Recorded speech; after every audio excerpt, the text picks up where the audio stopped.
You're here because your mind won't stop. Maybe it's replaying tomorrow's worries, or rehearsing conversations you wish you'd had differently, or just spinning through an endless list of things you haven't done yet. You're exhausted, but rest feels impossibly far away. Tonight, you'll discover something different. Not another list of things you should be doing better, but a collection of ancient teachings that were designed to quiet the noise. We're going to walk through some of Jesus's most restful words and wisdom from the Psalms and the Apostles, not as a study, but as a slow, steady invitation to finally let your shoulders drop. This isn't a sermon. You won't need to take notes or remember key points. Even if your mind keeps wandering, even if you're not sure you believe all of this anymore, even if you feel guilty for not praying properly, none of that matters tonight. These words were spoken to tired, overwhelmed people just like you, and they still work. By the time we finish, your mind will have permission to stop managing everything. You'll feel held by something bigger than your own ability to keep it all together. And you might finally sleep. So, make yourself comfortable. Let your head sink deeper into the pillow. Notice the weight of your body against the bed, and let that weight become heavier, softer. Your job tonight is simply to listen, and even that, you can do imperfectly. Welcome to Sleepy Christian. Let your jaw relax. Feel the space between your teeth widen just a little. Your tongue doesn't need to press against anything. Let your eyes stay closed, or let them soften into the darkness if they're open. There's nothing you need to do with your body except let it be heavy. If this time brings you rest tonight, you're always welcome to return here whenever you need a quiet place to breathe. You can leave a word in the comments if you'd like, even just thank you or I needed this, but only if it feels effortless. Let us begin. Father, we come to you not with performance, but with exhaustion. We don't have eloquent words tonight, just tired hearts that need rest. Would you meet us here, in this quiet place, and let us feel held even if we can't feel anything else right now? We're not asking for solutions or breakthroughs, just peace enough to sleep. Let your presence be the softest blanket over our racing minds. Amen. Our first teaching takes us to the words Jesus spoke when he saw crowds of people who looked exactly like you might feel right now, worn down, carrying too much, desperate for relief. Picture a road in Galilee, late afternoon light slanting golden across the dust. The air is finally cooling after a day of heat, and people are gathering from the surrounding villages. They've been working since sunrise, farmers with dirt under their fingernails, mothers with babies on their hips, tradesmen whose backs ache from the day's labor. Their sandals are worn thin. Their tunics are stained with sweat. They're coming to hear this rabbi everyone's been talking about, but mostly, they're just tired. So tired.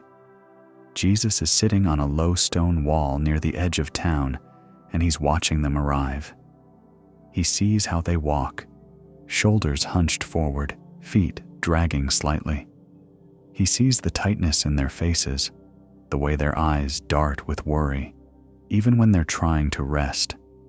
These are people who've been trying so hard for so long, trying to be good enough, work hard enough, pray right enough, provide enough, be enough, and they're running on empty. Notice the sounds around them. Children playing in the distance, their laughter mixing with the bleating of goats being led home for the evening. The rustle of wind through olive trees, the soft murmur of conversation as people greet each other, asking about crops, about family, about the latest Roman tax that's crushing them all.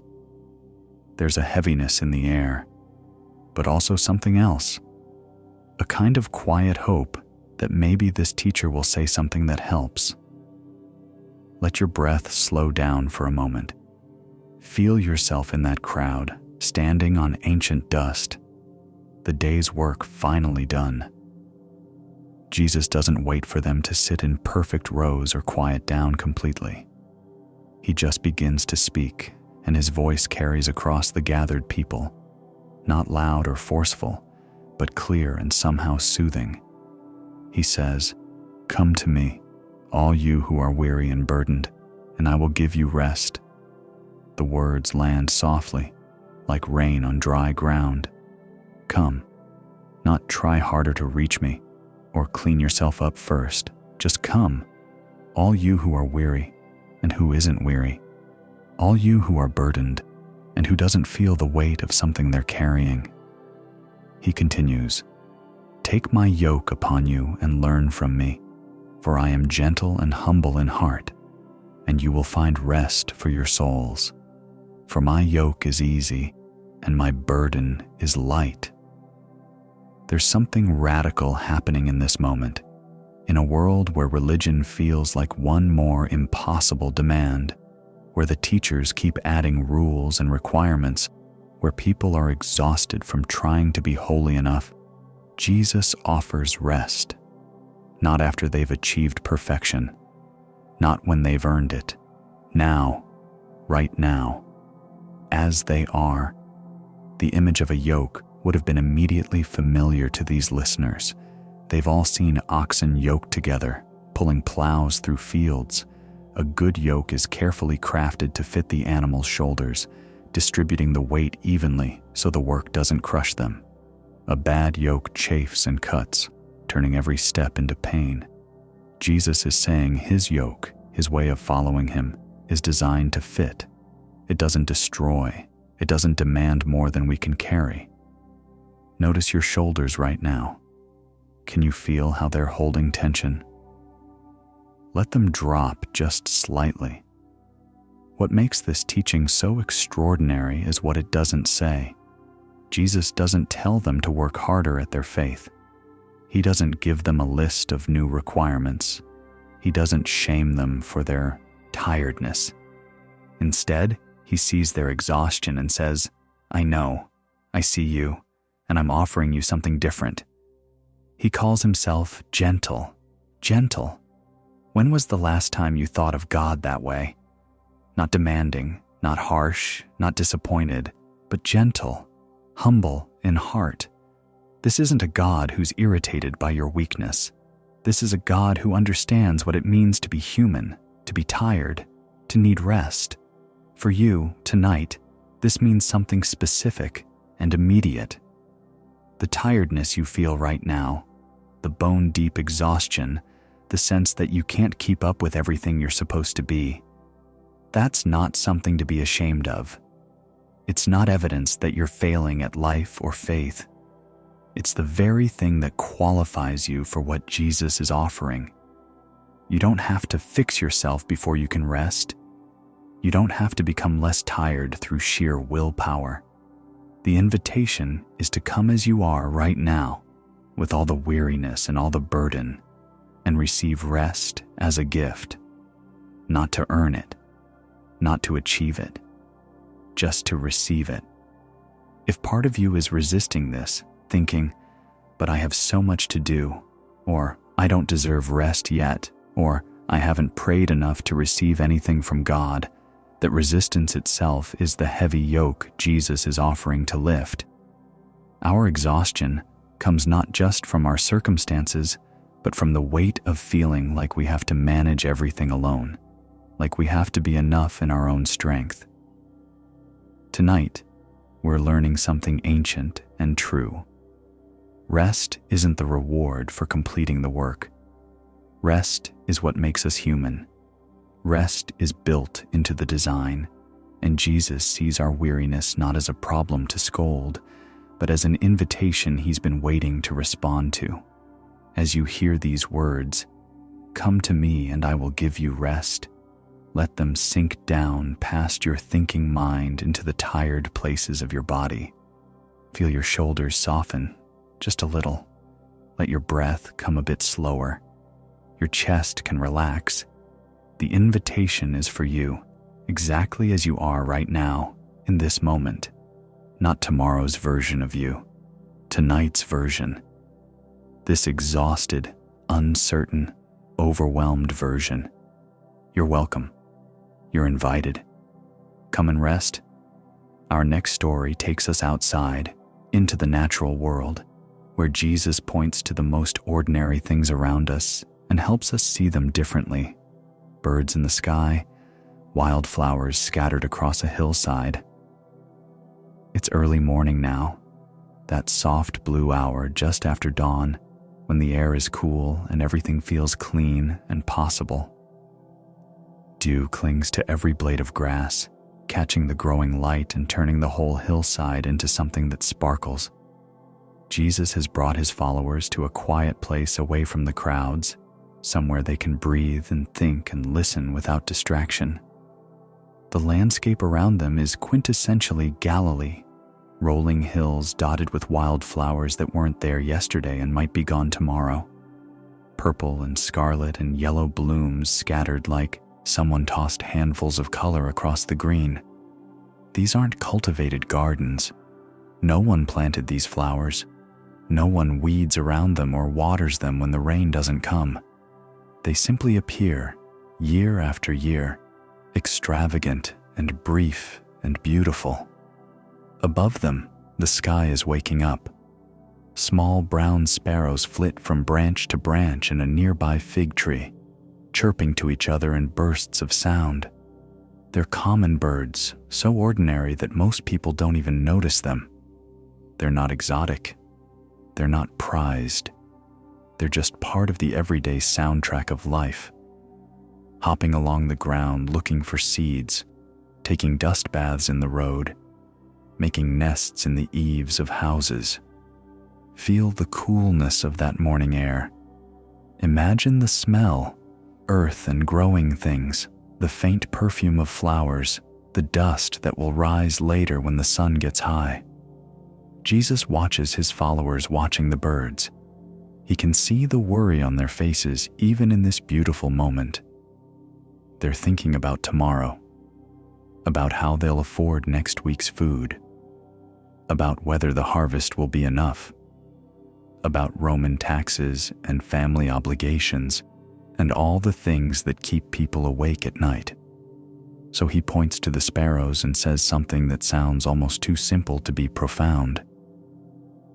"Look at the birds of the air," he says. "They do not sow or reap or store away in barns, and yet your heavenly Father feeds them. Are you not much more valuable than they?" Then he gestures toward the flowers carpeting the hillside. "See how the flowers of the field grow. They do not labor or spin. Yet I tell you that not even Solomon in all his splendor was dressed like one of these." There's a gentleness in how he says this, not dismissive of their real concerns, but inviting them to notice something they've been too anxious to see.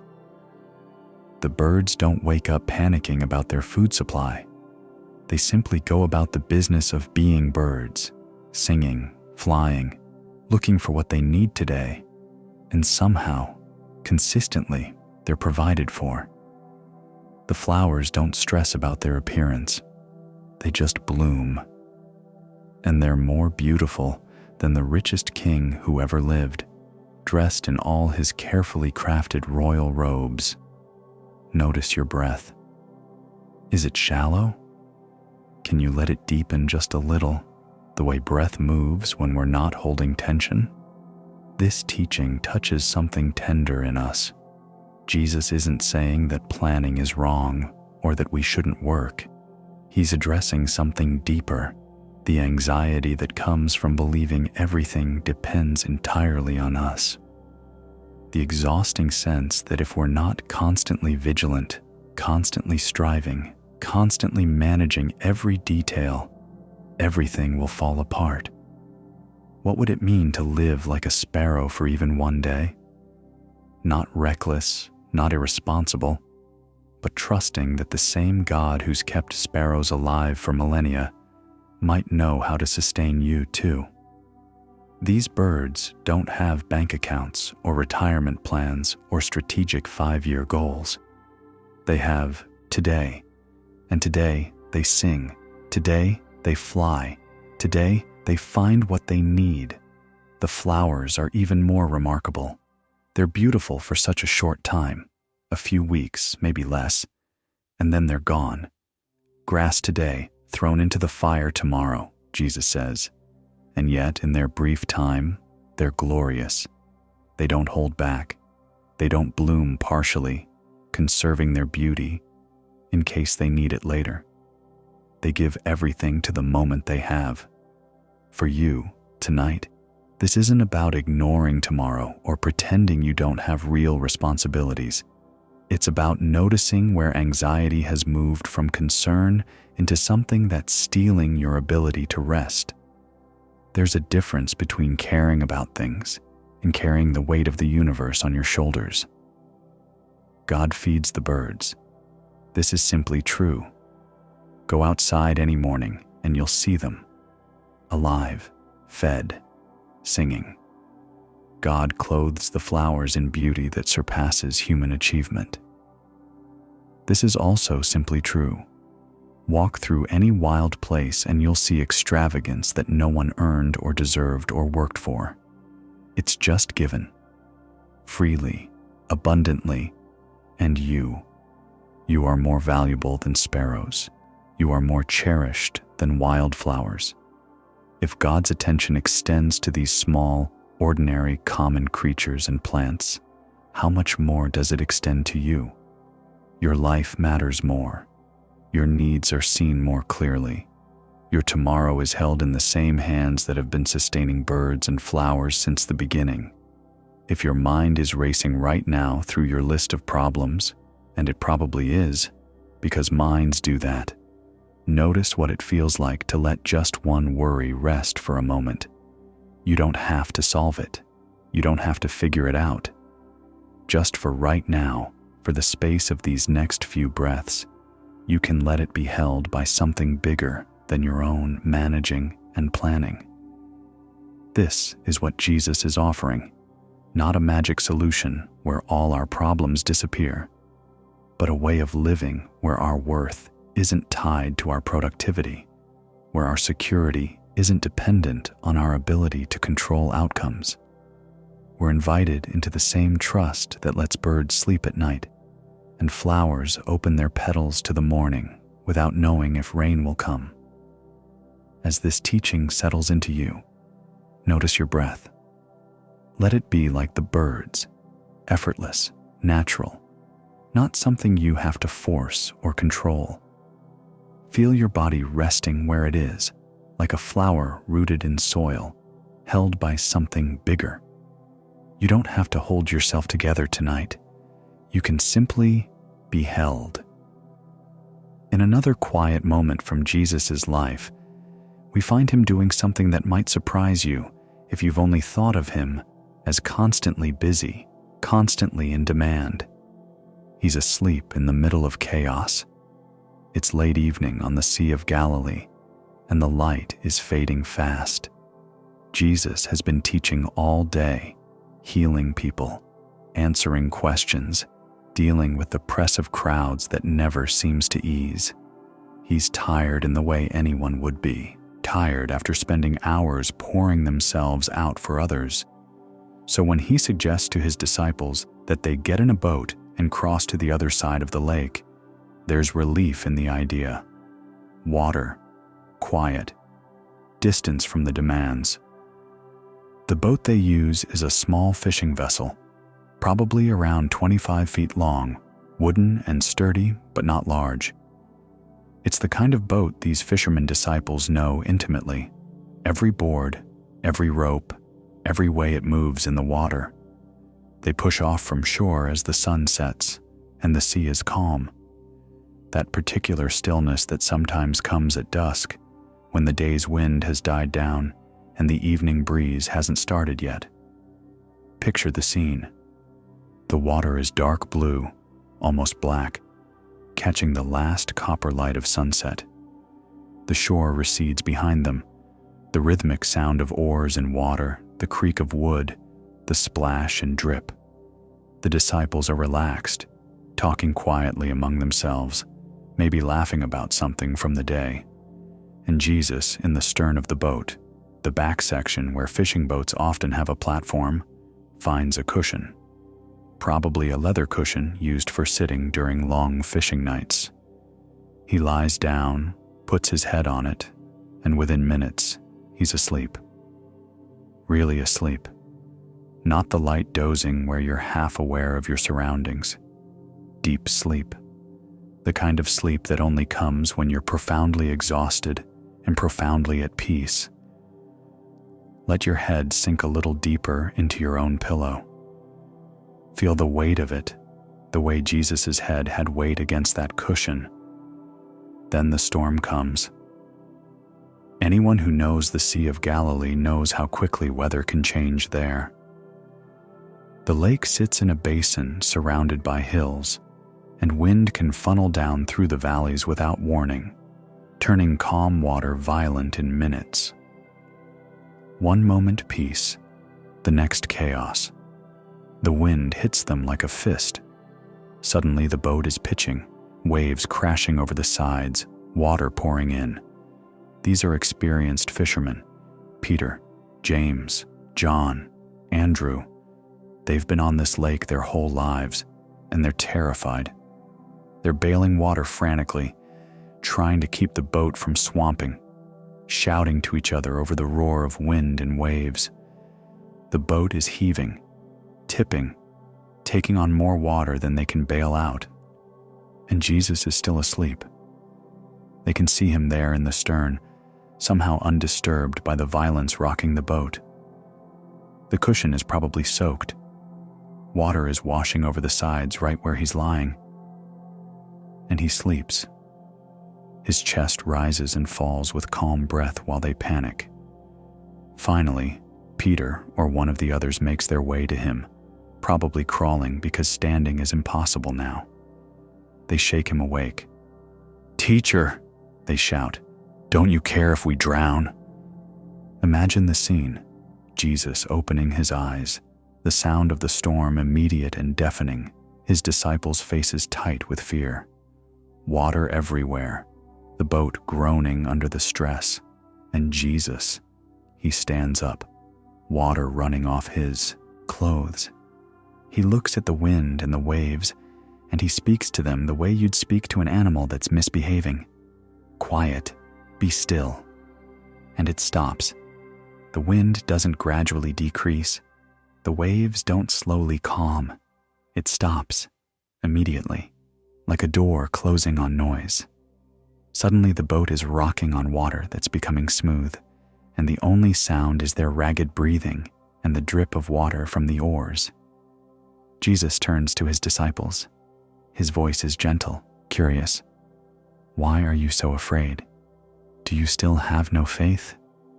Notice your own breathing right now. Is it tight? Let it loosen, the way the storm loosened into calm." This story isn't really about Jesus' power over nature, though it demonstrates that. It's about two radically different relationships to crisis. The disciples see the storm and conclude they're going to die. Every instinct screams danger. Every wave confirms their worst fear. They're experienced enough to know when a storm is truly life-threatening, and this is it. Jesus sees the same storm and sleeps through it.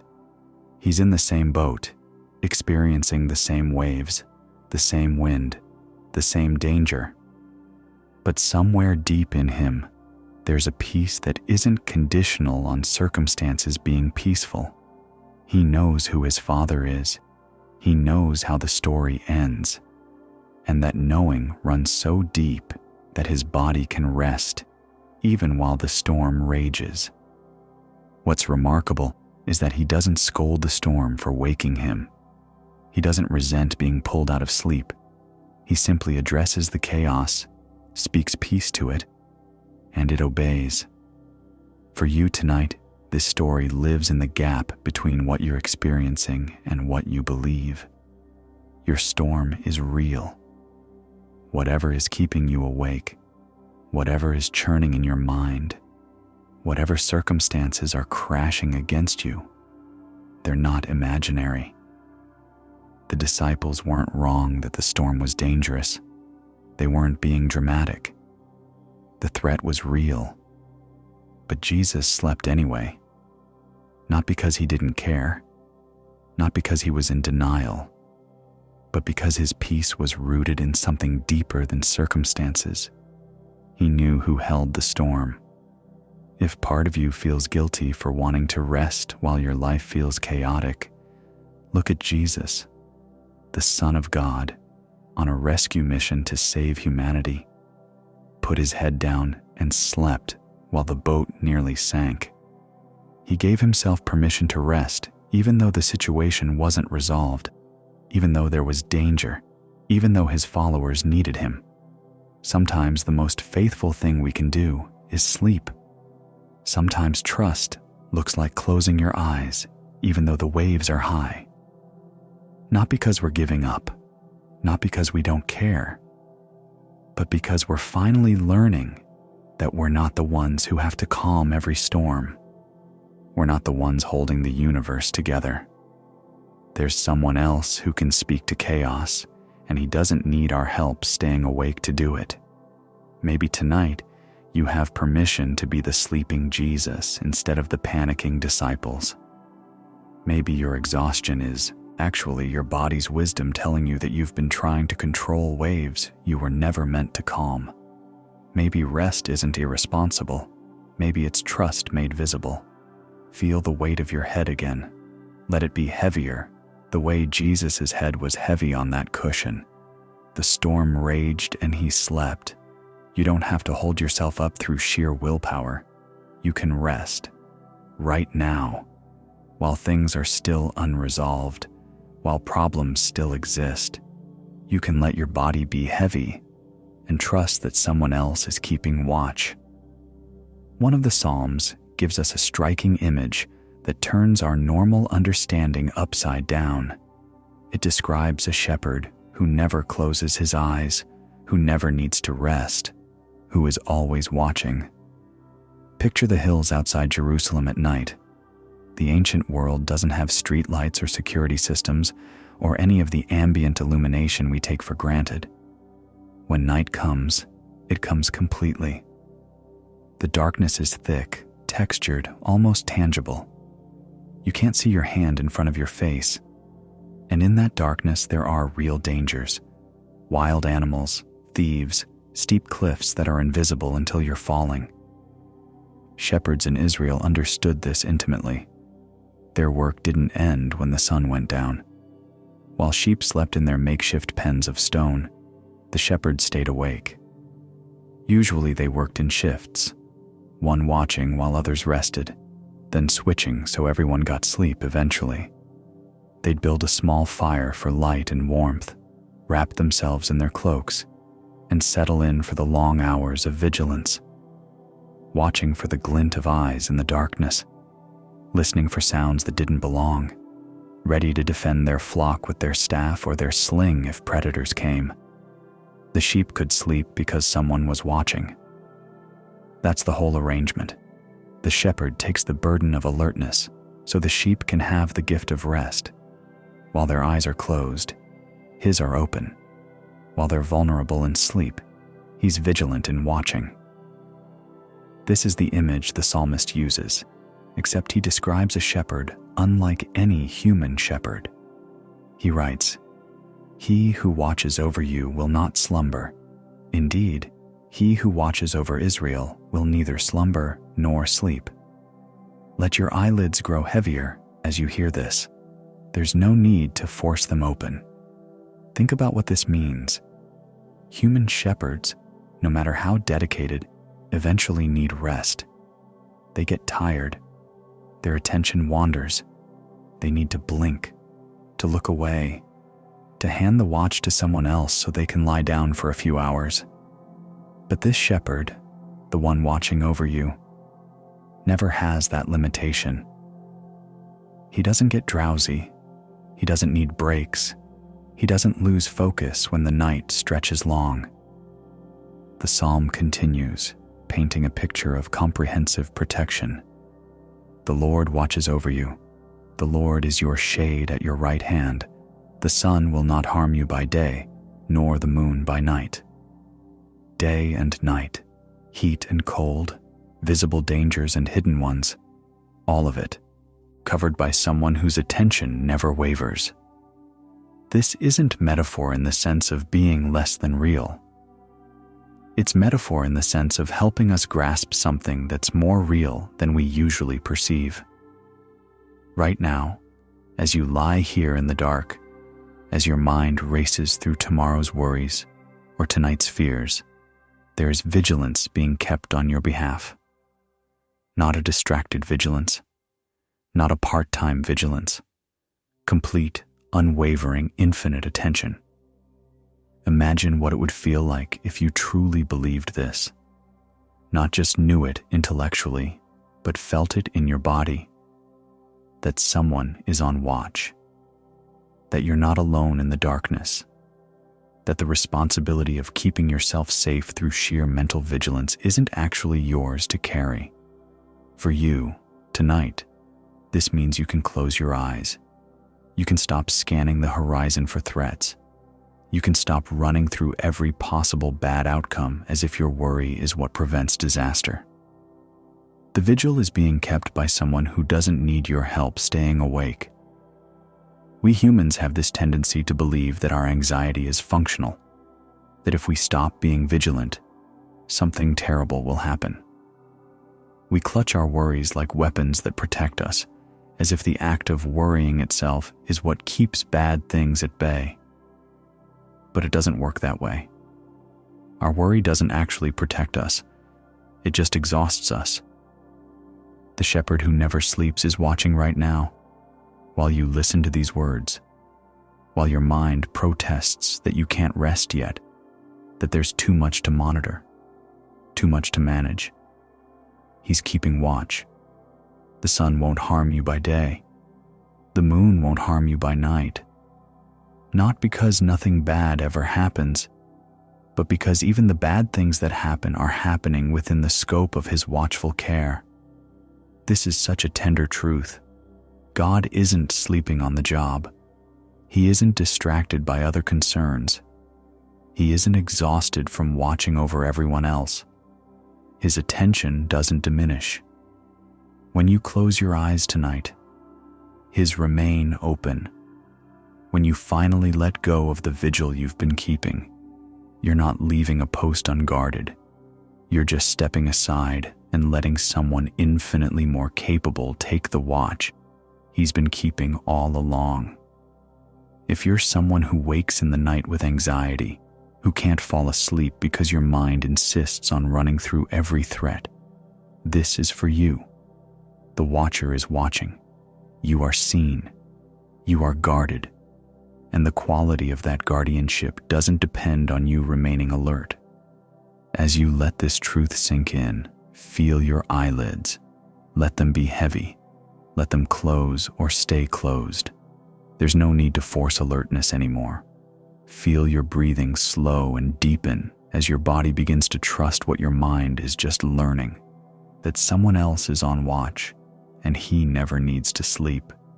You're safe to rest.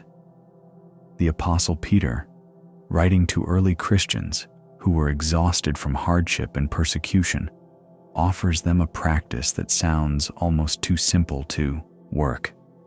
Yet it's transformed countless overwhelmed people across 2,000 years. Imagine Peter as he writes. He's old now, no longer the impulsive young fisherman who jumped out of boats and spoke before thinking. He's seen everything, walked with Jesus, denied Jesus, been forgiven by Jesus, watched Jesus ascend, led the early church through impossible challenges, faced imprisonment and beatings and constant danger. His hands are weathered, probably shaking slightly as he holds the pen. His face is lined with years of sun and stress and suffering, but also peace. Somehow, through everything, he's learned something about carrying weight. He's writing by lamplight to communities scattered across Asia Minor, in cities like Ephesus and Galatia, places where being a Christian means social ostracism at best, violent persecution at worst.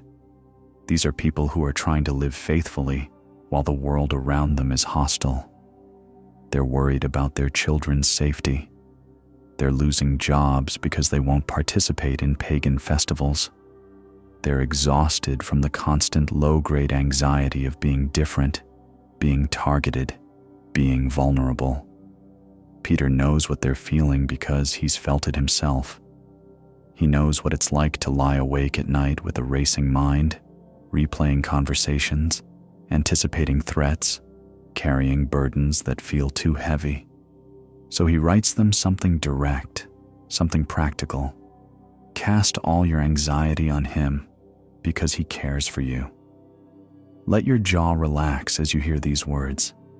Feel the space between your teeth widen just slightly. The word Peter uses for cast in Greek is powerful. It's the word you'd use for throwing something with force, not placing gently, not handing over politely, casting. Like throwing a heavy pack off your back when you finally reach the end of a long journey. Like heaving a burden into someone else's arms because you literally cannot carry it one more step. Picture what this would have looked like in their world. Imagine a farmer at the end of a long day, walking home with a heavy load of grain on his shoulders. His muscles are screaming. His back is aching. He's been carrying this weight for hours, and every step is harder than the last. When he finally gets home, he doesn't gently set the load down with controlled precision. He drops it. He lets it fall. He releases it with his whole body, the relief immediate and physical. That's what Peter is talking about. Your anxiety. Take it and throw it. Heave it toward God with as much force as you need, all of it. Not just the appropriate worries or the legitimate concerns. All your anxiety. The rational fears and the irrational ones. The big, overwhelming problems and the small, persistent irritations. The things you can name and the things that are just a tight feeling in your chest. All of it. And why can you do this? Because he cares for you. Not because you've earned care. Not because you've managed your anxiety properly enough to deserve relief. Simply because he cares. Present tense, active. Right now, in this moment, as you lie here exhausted and overwhelmed, he cares. Notice your breathing. Is it shallow? Tight? Can you let one breath be deeper, fuller? Here's what makes this teaching so radical. Peter isn't telling them to manage their anxiety better. He's not offering techniques for controlling worry or strategies for positive thinking. He's saying, there's someone else who can hold what you're carrying, and you're allowed to give it to him. All of it. Even the worry you have about worrying too much. Even the anxiety about whether your anxiety is reasonable. Even the fear that you're not handling things well enough. For you, tonight, this is an invitation to a very specific action, not someday, right now. You don't have to untangle your worries first. You don't have to sort them into categories or figure out which ones are real enough to bring to God. You can bring them as the messy, tangled, overwhelming knot they are. Picture yourself taking everything that's churning in your mind right now. The work deadline, the relationship conflict, the financial pressure, the health concern, the unnamed dread, the guilt about not being enough, and just throwing it, not analyzing it first, not trying to solve it, just releasing it with as much force as you need, heaving it towards someone who's strong enough to catch it. Maybe you're resisting this. Maybe part of you is thinking, but I need to hold on to these worries. If I let them go, I'll forget to deal with them. My anxiety is what keeps me responsible. But here's the truth. Your anxiety isn't actually solving anything. It's just burning you out. The problems will still exist tomorrow, but you'll be more equipped to handle them if you've actually slept tonight. God isn't asking you to become irresponsible. He's asking you to stop trying to carry everything alone. He's offering to take the emotional weight while you rest, and then tomorrow, if you need to pick up the practical responsibilities again, you can do that from a place of rest rather than exhaustion. The reason you can cast your anxiety on Him is because He cares, not because you're managing things correctly, not because you've prayed the right words, just because He cares about you the way a good father cares about his child. Not because the child earned it, but because care is what flows naturally from love. With your next exhale, imagine releasing just one piece of what you're carrying. You don't have to release everything at once if that feels impossible. Just one thing, one worry, one burden. Let it go with that breath and trust it's received. Feel your chest open slightly as the weight lifts, even if just by an ounce. This is what casting looks like, one release at a time, as clumsy and imperfect as it needs to be, trusting that care is waiting to catch whatever you throw. Paul, writing from a Roman prison cell, describes a kind of peace that sounds impossible to our anxious minds, yet countless tired people across the centuries have discovered it to be profoundly, mysteriously true. Picture the scene where these words were written. A cell in Rome, probably underground, damp stone walls that never fully dry. The air smells of mildew and human waste and the acrid smoke from oil lamps. There's very little natural light, maybe a small barred opening high up where a sliver of sky is visible if you crane your neck just right. The floor is packed earth or rough stone, cold even in summer. Paul's wrists bear the marks of chains, raw skin, bruises that never quite heal because the iron is always there, always rubbing. He's been here for months, maybe years, every day uncertain. Will today be the day they execute him? Will there be a trial?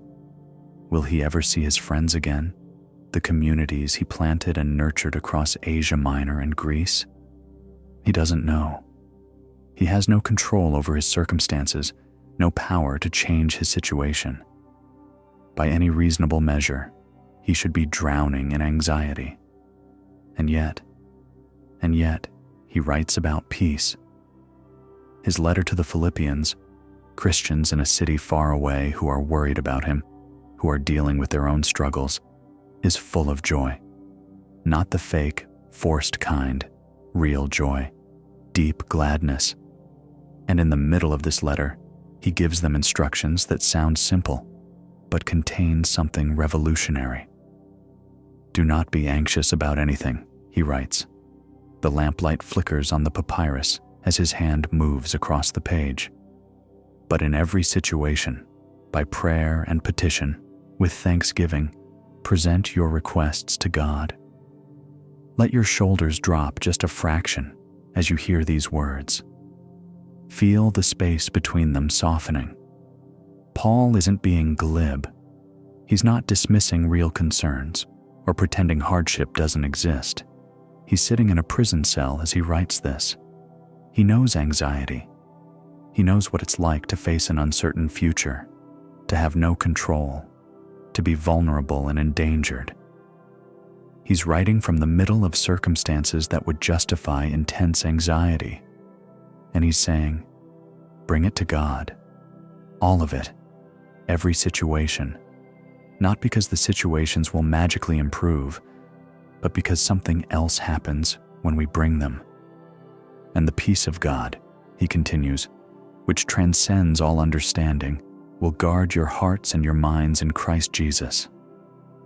The peace of God. Not peace that comes after we've figured everything out. Not peace that arrives when circumstances finally align, not peace we generate through positive thinking or breathing techniques or any human effort. The peace of God, something that originates with Him, that belongs to His nature, that He gives as gift.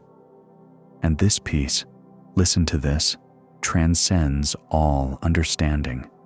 It doesn't make logical sense. You can't reason your way to it or explain it to someone who hasn't experienced it. It exists beyond the reach of our analyzing minds. It's peace that shouldn't be possible, given the circumstances, yet it shows up anyway. Paul uses the word guard. This peace will guard your hearts and minds, like a sentinel standing watch, like a fortress wall protecting what's inside. When we bring our anxious thoughts to God, when we present our requests with thanksgiving even in the mess, something shifts, not always in our circumstances, but in us. Peace arrives to stand guard against the onslaught of worry. Notice your breath. Is it coming easier now? Can you feel your chest rising and falling with less effort? This isn't theoretical for Paul. He's living it, in chains, in darkness, facing possible execution. He has access to a peace that makes no earthly sense. How? Because his peace isn't rooted in his circumstances being acceptable. It's rooted in knowing who holds his circumstances. It's rooted in a relationship with someone who transcends the Roman Empire, who transcends prison walls, who transcends even death. For you tonight, this teaching lands in a specific place. Maybe you've been waiting for things to get better before you can feel peace. Maybe you've thought, once this situation resolves, once I know the outcome, once I have control again, then I'll rest.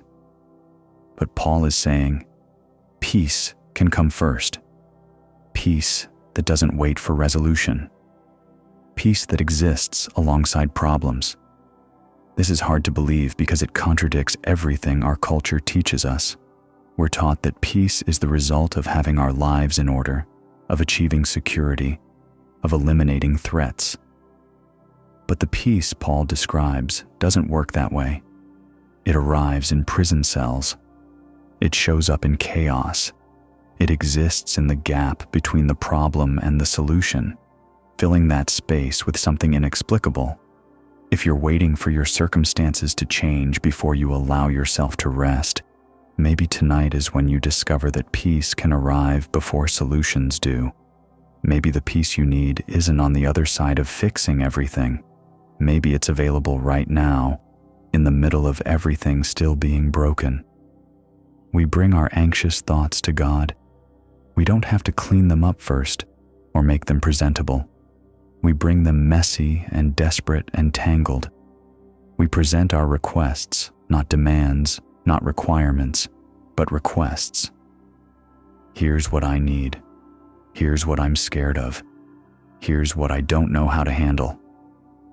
With thanksgiving, not fake gratitude, but the simple acknowledgement that we're not alone, that someone is listening.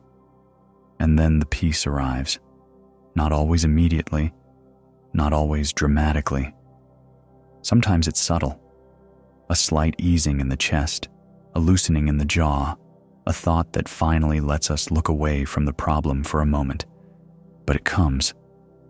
This peace that makes no sense, that our minds can't fully grasp, that guards the vulnerable places inside us.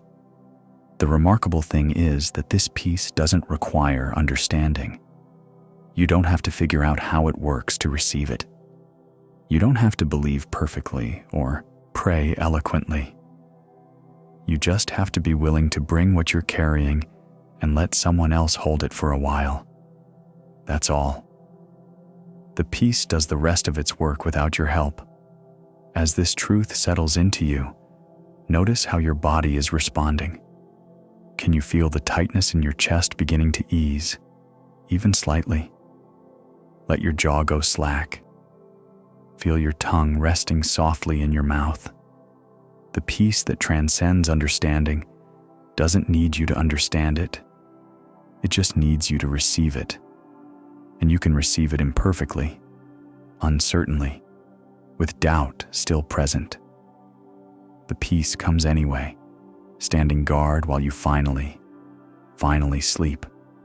Jesus once described himself using an image everyone listening would have recognized immediately: a shepherd with his sheep.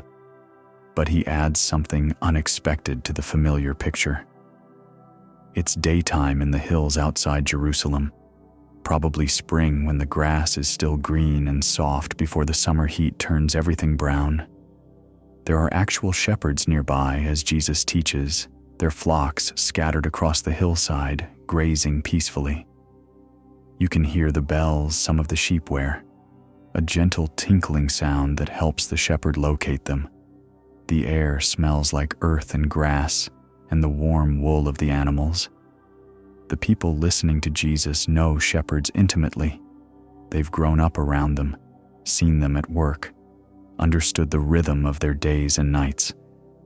A shepherd's job is to lead the flock to food and water, to protect them from predators, to search for any that wander off. It's patient work, constant work, work that never really ends. The sheep depend entirely on the shepherd for survival. They're not smart enough to find their own way, not strong enough to defend themselves. But Jesus isn't just saying he's like a shepherd. He makes a specific claim: I am the good shepherd. The good shepherd lays down his life for the sheep. Let your body sink a little deeper into the bed as you hear these words. In that culture, there's an understood difference between a good shepherd and a hired hand. The hired hand does the job for wages. When danger comes, when wolves appear or thieves approach, the hired hand runs. It's not his sheep. He's not invested beyond his paycheck. His own safety matters more than the flock. This isn't even really a criticism. It's just human nature.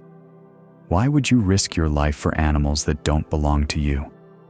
But a good shepherd, one who owns the flock or whose family owns them, stays. When predators come, he stands between them and the sheep. He uses his staff as a weapon. He puts himself in harm's way because these sheep aren't just inventory to him. They're his. He knows each one. He's been with them since they were born. He's carried the weak ones on his shoulders. He's stayed up through cold nights making sure they're safe. They're not just sheep, they're his sheep. Jesus says he's that kind of shepherd, not the hired hand, not someone doing a job. He's the one who stays, who fights, who lays down his life if that's what it takes to protect the flock. Then he says something even more intimate. I know my sheep and my sheep know me. Not just I know about my sheep or I can identify my sheep. I know them. Personal knowledge, individual relationship, the kind of knowing that sees beneath the surface. In those ancient flocks, shepherds really did know each sheep individually. They had names for them. They knew which one tended to wander, which one was cautious, which one was brave, which one was skittish. They could tell them apart, not just by appearance, but by personality, by behavior, by the specific sound of their bleat. When a shepherd called, his sheep knew his voice and followed. Other shepherds could shout all day and those sheep wouldn't respond. They knew the difference. Notice your breathing. Let it be like a sheep's breathing. Simple, present, not worried about tomorrow's pasture. This image of knowing goes both ways. My sheep know me, Jesus says. Not just know about me, but know me. Recognize my voice. Trust my leading. Follow even when the path doesn't make sense because they've learned my character. Learned I don't lead them into danger without reason. What makes this teaching extraordinary is the context where Jesus is saying it. He's contrasting himself with religious leaders who treat people like commodities, who use spiritual authority for personal gain, who scatter the flock rather than gather it. He's painting a picture of a completely different kind of relationship, not transactional, not distant, not utilitarian, but intimate and protective and costly. When Jesus says he lays down his life for the sheep, he's not speaking metaphorically. Within months of saying these words, he'll be on a cross. He'll be literally dying to protect, to save, to gather. The Good Shepherd doesn't just risk his life, he gives it, willingly. For sheep who can't save themselves, for you, tonight, this means something specific and personal. You're not anonymous. You're not just one sheep in an indistinguishable mass. You're known. Your particular struggles, your specific fears, the unique ways you're tired and overwhelmed. He knows them. He sees them, not with judgment or disappointment, but with the attention a shepherd gives to each individual member of his flock. If you've been feeling lost in the crowd, like your problems are too small to matter in the scope of everything happening in the world, like you're not important enough to deserve help, this teaching says otherwise. You matter enough that the shepherd knows your name, knows your voice, knows when you're struggling, and he doesn't leave you to figure it out alone. The part about him laying down his life, that's not hypothetical. He did it. The Good Shepherd actually went to the cross for sheep who couldn't save themselves. For you, specifically. Not because you earned it or deserved it, but because that's what good shepherds do for their sheep. They stay. They protect. They give everything if that's what's needed. And here's the tender part. You're safe with him. Not in the sense that nothing bad ever happens, but in the sense that you're not abandoned in the bad things. The Good Shepherd doesn't run when wolves come. He stands. He fights. He's invested in your survival, your well-being, your ultimate safety in ways that transcend any hired hand's obligation. Tonight, you can rest as one of his sheep. You don't have to be strong or smart or capable of defending yourself. You don't have to figure out where tomorrow's pasture is. You just have to trust that someone is leading who knows the way, who knows you, who won't abandon you, even when it costs him everything to stay. Feel yourself as that sheep, lying down in green grass, completely dependent, completely protected. Let your whole body know it belongs to a flock that's being watched, being known, being loved by someone who calls himself the Good Shepherd. Rest in that knowing. You're not forgotten. You're not alone. You're his, and he doesn't let go. Perhaps the most famous psalm about rest takes us to a scene of perfect stillness, where water moves gently and grass grows soft and green. Imagine a landscape in ancient Israel. Most of the terrain is rocky, rough, difficult. Stone hills covered in scrub brush, dry wadis where water only flows during winter rains, steep paths that test the endurance of sheep and shepherds alike. Water, when you find it, is often dangerous. Rushing rivers swollen with seasonal floods, steep banks where one wrong step means being swept away. This is the normal geography, the expected hardship. But then, occasionally, you come across something different, a place where a spring feeds a slow, shallow stream, where the water moves so gently it barely ripples, where the banks are soft and gradual so sheep can walk right down to drink without fear, where the moisture in the soil creates pockets of lush green grass, tender and nourishing. These places are rare, precious, the kind of place a shepherd actively seeks out because he knows his flock needs this kind of rest. David, writing Psalm 23, draws from his own experience as a shepherd in these hills. He knows what it's like to lead sheep through dangerous terrain. He knows the constant vigilance required, the way you're always scanning for threats, always calculating the safest route. And he knows the relief of finding these quiet, safe places where the flock can truly rest. He writes, "The Lord is my shepherd. I lack nothing. He makes me lie down in green pastures. He leads me beside quiet waters. He refreshes my soul. Let your eyes, if they're open, soften and close. If they're already closed, let them be more fully closed, resting deeper into darkness." Notice that interesting phrase, "He makes me lie down." Not, "He suggests I might want to rest," or "He invites me to consider lying down." He makes me, because sometimes rest isn't something we choose. It's something we have to be made to do. Sheep are peculiar animals. They won't lie down if they're afraid. They won't lie down if they're hungry. They won't lie down if there's conflict in the flock. They won't lie down if they're bothered by pests. For a sheep to fully lie down and rest, 4 conditions have to be met. They need to feel safe. They need to be satisfied. They need to be at peace with the other sheep. And they need to be free from irritation. A good shepherd creates those conditions. He finds the safe pasture. He leads them to adequate food.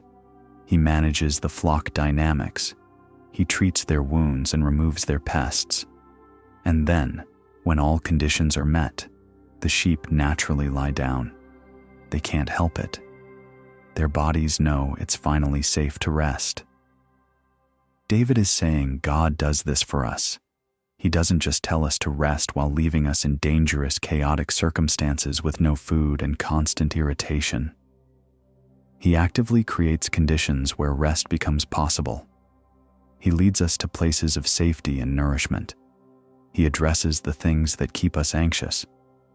And sometimes, when we're too stubborn, or too driven, or too convinced we can't possibly stop yet, He makes us lie down. The water imagery is equally careful.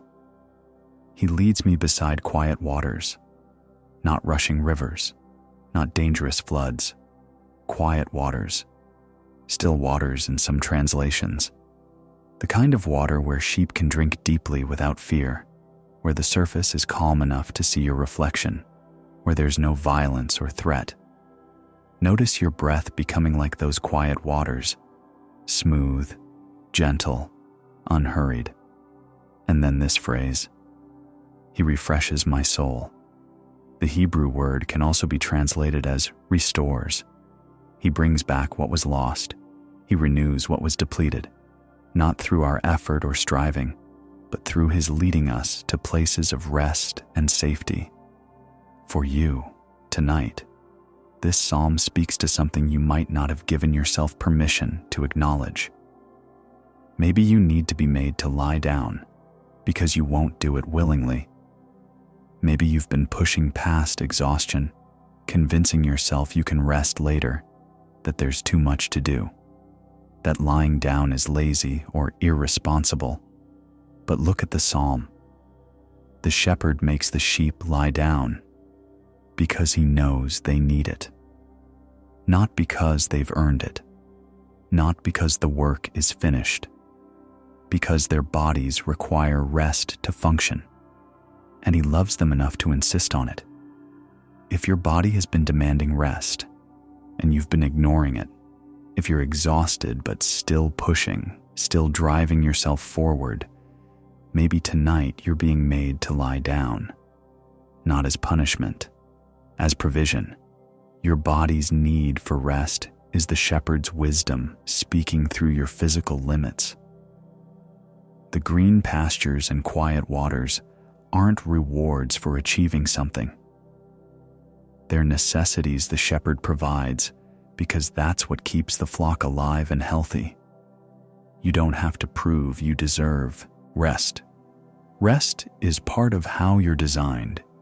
It's built into the rhythm of being a living creature in God's care. And the restoration, the refreshing of your soul, happens in these places. Not when you're striving and achieving and producing, when you're lying down, when you're beside still waters, when you're letting the shepherd's provision do its work without your help. There's something profoundly countercultural in this image. Our world says value comes from output, that rest is what you do after you've accomplished enough, that lying down in green pastures is a luxury you earn. But the shepherd says, no, this is how I keep you alive. This is how I restore what's depleted. You lie down, not because you're done, but because you need to be renewed for what comes next. Feel the mattress beneath you as those green pastures. Feel yourself being led to this quiet water of sleep. You don't have to do anything to make rest happen. The conditions are being created around you right now. Safety, nourishment, peace, freedom from the pests that normally keep you alert. Let yourself be made to lie down. Your soul is being refreshed even as you resist, even as your mind protests. The shepherd is doing his work. Feel your body becoming heavier, softer, knowing it's finally safe to stop. You lack nothing in this moment. Everything you need is being provided. Just lie down. Just rest. The shepherd has you. The same psalm doesn't pretend darkness doesn't exist. It acknowledges the valley, the shadow, the places that make our hearts race with fear, and it offers something specific for those moments. Picture a narrow path between steep rock walls. This is a real place in the geography of ancient Israel. Shepherds called them the valleys of the shadow. Narrow defiles where the sun never fully reaches the ground, where shadows are thick and disorienting even at midday. The stone walls rise sharply on either side, close enough that you can touch both walls with your arms outstretched. The path is rocky, uneven, treacherous underfoot. One wrong step could mean a twisted ankle or worse. These valleys are necessary. They're the only way through from one pasture to another. You can't go around them. The terrain is too rough, the cliffs too high. To get where you need to go, you have to walk through the shadow. There's no other route, and they're frightening. Even experienced shepherds feel the tension in these places. Sounds echo strangely off the rock walls, making it impossible to tell where they're coming from. Predators like to hunt in these valleys because sheep can't scatter, can't run effectively in such confined space. Bandits know that travelers passing through are vulnerable, exposed, unable to see threats until they're right on top of them. Sheep hate these valleys. Left to themselves, they'll refuse to enter. They'll balk at the opening, sensing danger, instinctively resisting. But sometimes the valley is the only way to water, the only route to the next pasture. So the shepherd goes first. He walks ahead, his staff tapping the ground to test for loose stones, his presence saying, "Follow me. I know this path. I've walked it before. You're not going alone." David writes, "Even though I walk through the darkest valley, I will fear no evil, for you are with me. Your rod and your staff, they comfort me." Let your breath slow down as you hear this. Feel the rise and fall of your chest becoming gentler. Notice what the psalm doesn't say. It doesn't say, "I won't encounter dark valleys." It doesn't promise the path will always be safe and well lit and comfortable. It acknowledges reality. There are valleys. There are shadows. There are places where fear is a natural response. But, and this is the crucial turning point, I will fear no evil, for you are with me. Not, I won't feel afraid. Not, I'll pretend the valley isn't dark, but I will fear no evil. The fear might be present, but it won't control me, won't define the moment, won't have the final word. Why? Because you are with me. The presence makes all the difference. The valley is still dark, The shadows are still thick, the dangers are still real, but we're not walking through alone. The shepherd is right there, close enough to hear his footsteps, close enough to see the outline of his form, even in the dimness. And his presence transforms what the darkness means. The rod and staff, these are the shepherd's tools. The rod is a club, weighted at one end, used for defense against predators. The staff is the long crook used to guide sheep, to pull them back from danger, to lean on when climbing steep paths. These aren't abstract spiritual concepts. They're real implements that do real work, and David says they comfort him.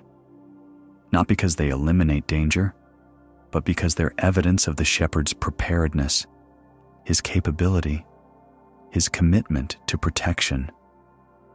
Notice your hands. Let them unclench if they're holding tension. You don't need to grip anything right now.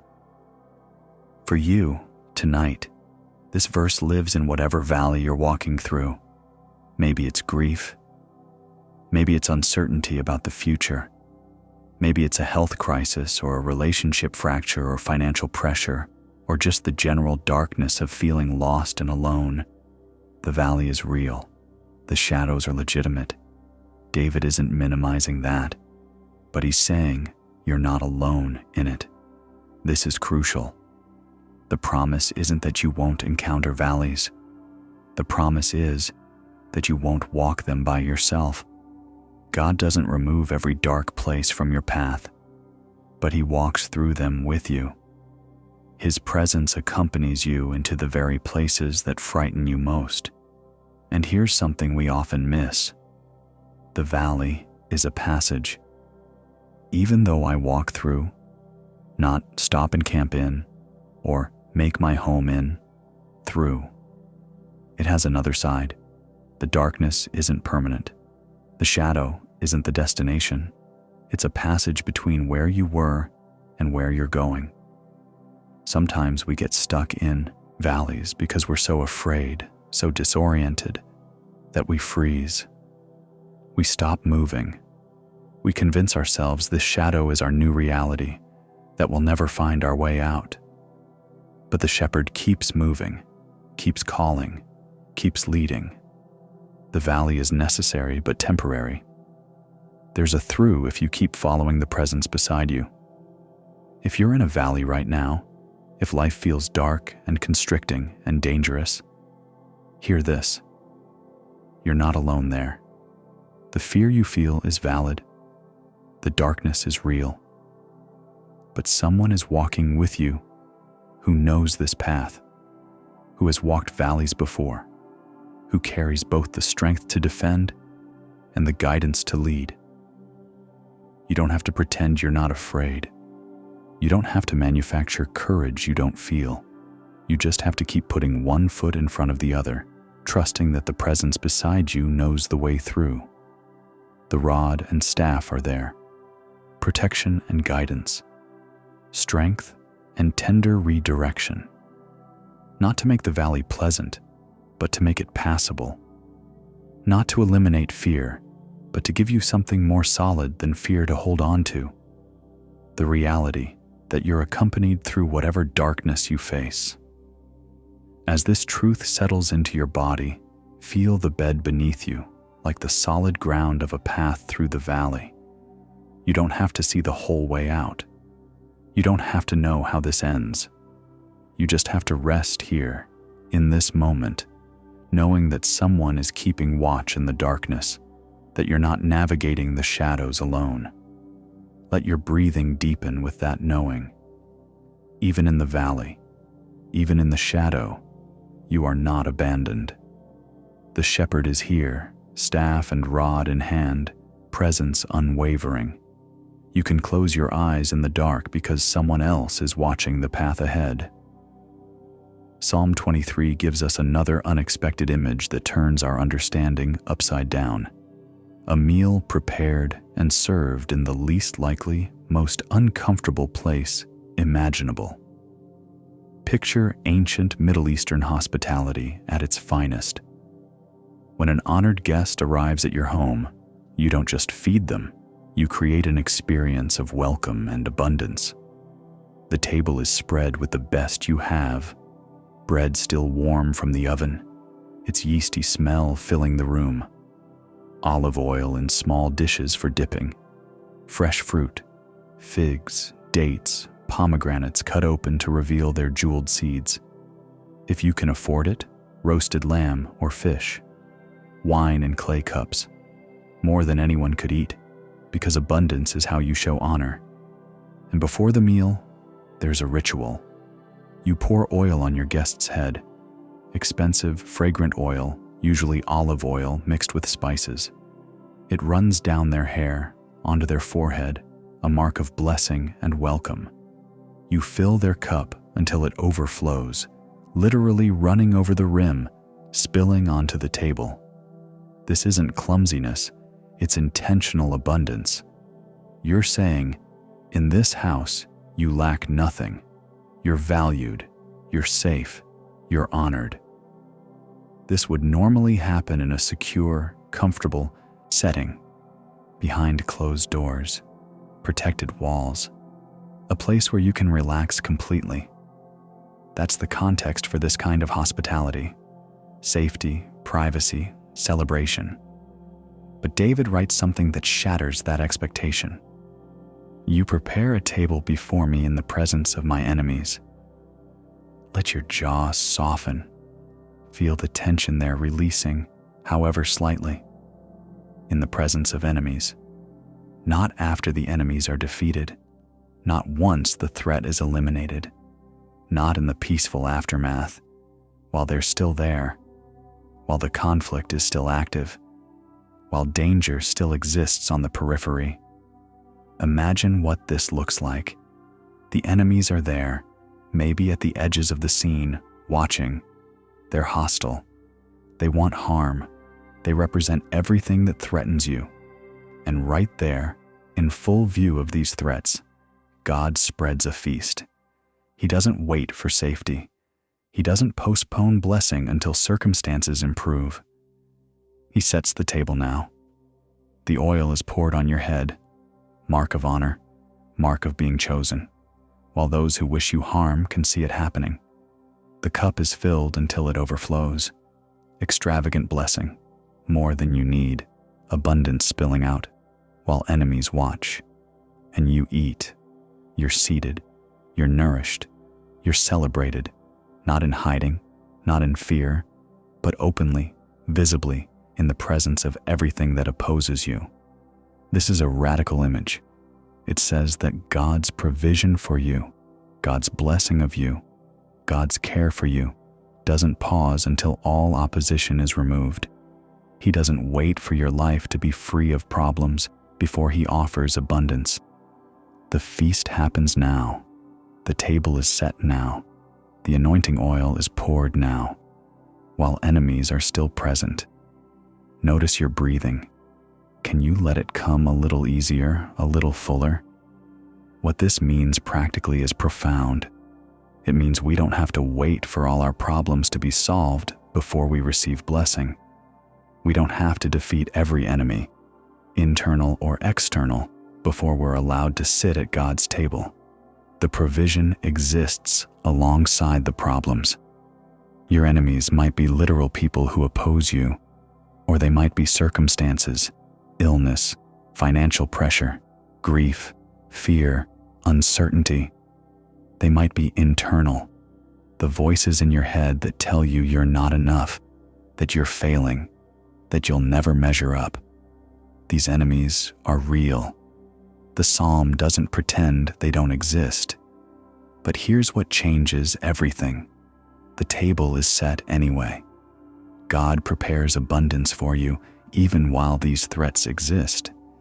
You're anointed even while problems remain.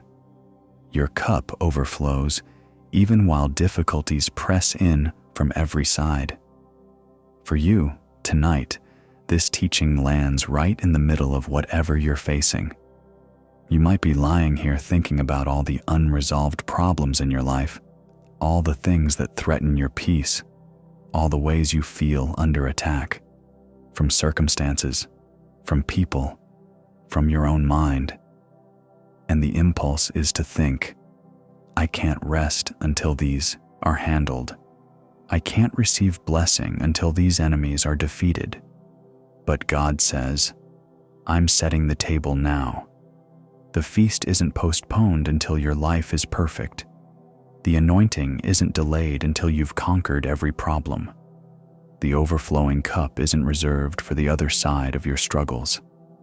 Right now, in the presence of your enemies, there's a table prepared for you. This doesn't mean the enemies disappear. It means they're no longer the primary reality.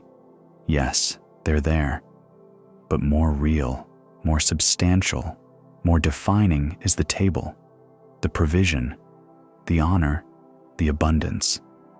Your enemies might be present, but they don't get to determine whether you're fed, whether you're blessed, whether you experience God's goodness.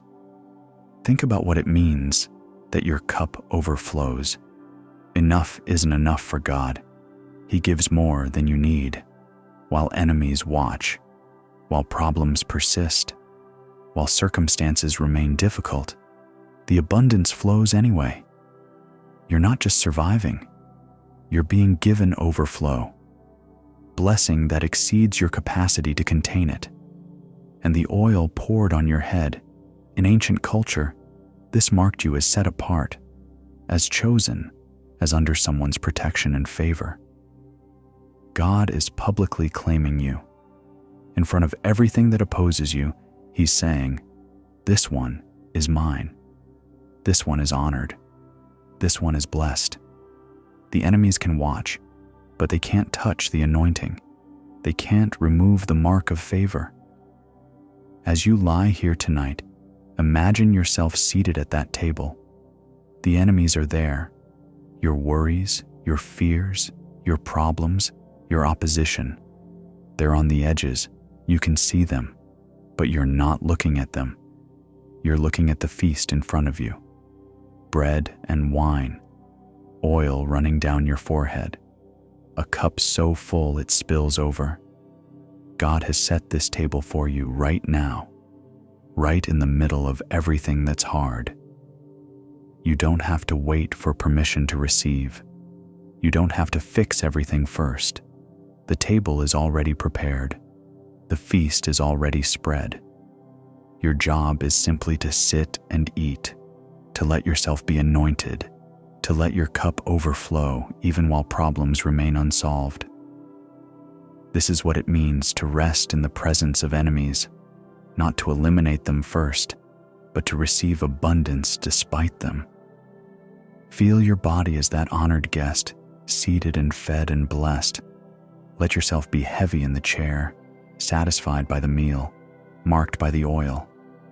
The enemies remain on the edges, but here, at this table, in this moment, they don't get to determine your reality. You are fed, you are blessed, you are held in honor, and your cup, your life, your heart, your experience of God's goodness overflows. Not someday, tonight, right now. Feel that abundance settling into your tired bones. You don't have to fight for it or earn it. Just receive it. The table is set. You're invited. Come and be filled. The psalm ends not with more wandering, not with continued struggle, but with the image of home. Solid, permanent, a place where you finally stop moving and simply stay. Picture what home meant in the ancient world. Not just a building with walls and a roof, though it was that. Home was the place where you belonged, where you were known, where you didn't have to prove yourself or earn your right to be there. It was multi-generational. Your parents' house, your grandparents' house, the place your family had occupied for generations. The stones of the walls held memory. The threshold had been crossed by your ancestors. The rooms knew your voice. Home was safety, yes, but more than that, it was identity. When someone asked where you were from, You named your house, your family's place. That's who you were. You belonged to that house, and that house belonged to you. It wasn't temporary. It wasn't conditional. You didn't rent your identity or lease your belonging. It was yours, permanently. After a journey, after weeks or months away, traveling for trade or work or pilgrimage, the sight of home on the horizon changed everything. Your pace quickened. Your breath came easier. Your whole body relaxed because you knew, I'm almost there. Almost to the place where I can finally stop performing, stop being on guard, stop managing how I'm perceived. Almost to the place where I can just be.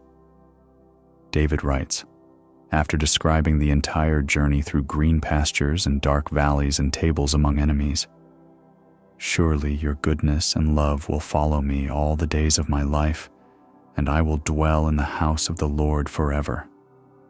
Let your whole body become heavier as you hear this. Feel yourself sinking deeper into rest. Notice that word, surely. Not maybe or if I'm good enough or hopefully. Surely. Certain. Definite. No question. Goodness and love, not judgment and disappointment, not conditional approval, will follow him all the days of his life. Not chase him down to punish him. Follow him. Like faithful companions. Like the shepherd's dogs that stay close and keep watch. And then the final phrase, I will dwell in the house of the Lord forever. Not visit occasionally, not stop by when I'm worthy, not earn temporary visiting rights. Dwell, live, stay, make my home, forever. This is radical. In David's time, most people couldn't just walk into the temple whenever they wanted. There were courts and boundaries and requirements. Only priests could enter certain spaces. The innermost part, the Holy of Holies, only the high priest could enter, and only once a year, and only after elaborate preparation. Access to God's house was limited, regulated, conditional, and David, after everything he's experienced, the pastures and the valleys and the table and the anointing, says, I will dwell there, not as a visitor, not as someone sneaking in where I don't belong, as someone who lives there, permanently, who has a room, a place, a home in the house of the Lord. The word forever here is weighty. In Hebrew, it carries the sense of continuation without end, of something that stretches beyond our capacity to measure, not just for a long time, forever. Your place in God's house doesn't expire. Your room doesn't get reassigned. Your belonging doesn't have an end date. Notice your breath. Let it be the breath of someone who's finally home, who's stopped traveling, who's arrived. This teaching touches something deep in our existential anxiety. We humans carry this low-grade fear that we might be found out, that our welcome might run out, that we're always one mistake away from being asked to leave. We live like permanent guests, never quite comfortable, never quite sure if we're allowed to stay. But David is describing something different. He's not a guest in God's house. He's family. He dwells there. And not temporarily, forever. The goodness and love that follow him aren't surveillance making sure he behaves. They're provision, protection, faithful presence that accompanies him all his days. For you tonight, this is perhaps the most restful truth of all. You're not earning your way into God's presence day by day. You're not a visitor who has to apply for access each morning. You're not renting your belonging on a lease that needs to be renewed based on your performance. You dwell in the house of the Lord. Present tense, right now. This isn't something that happens after you die, though it includes that. This is current reality. You have a place there, a room with your name on it. Space that's yours, not because you achieved enough, but because the Lord of the house has said, "You belong here." If you've been carrying the exhausting burden of feeling like you have to prove yourself worthy of God's attention every day, like you might lose your place if you're not good enough or faithful enough or spiritual enough, hear this. You dwell there. You're not camping temporarily. You're not visiting conditionally. You're home. Dwelling means you can relax. You can stop performing. You can have bad days without fear that you'll be evicted.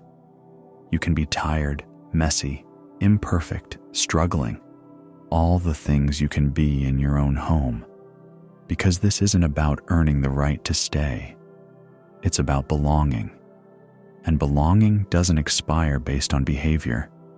The forever part matters, especially on nights like tonight, when you're exhausted and doubting and not sure you have anything to offer God. Forever means even this version of you, tired, uncertain, barely holding on, has a place in the house. Even tomorrow's version, whatever mistakes it makes. Even next week's version when you fail again. Forever means your belonging stretches beyond your worst days, your biggest failures, your deepest doubts. We spend so much energy trying to secure our position, trying to make sure we're acceptable, trying to earn the right to stay. And God says, you already dwell here.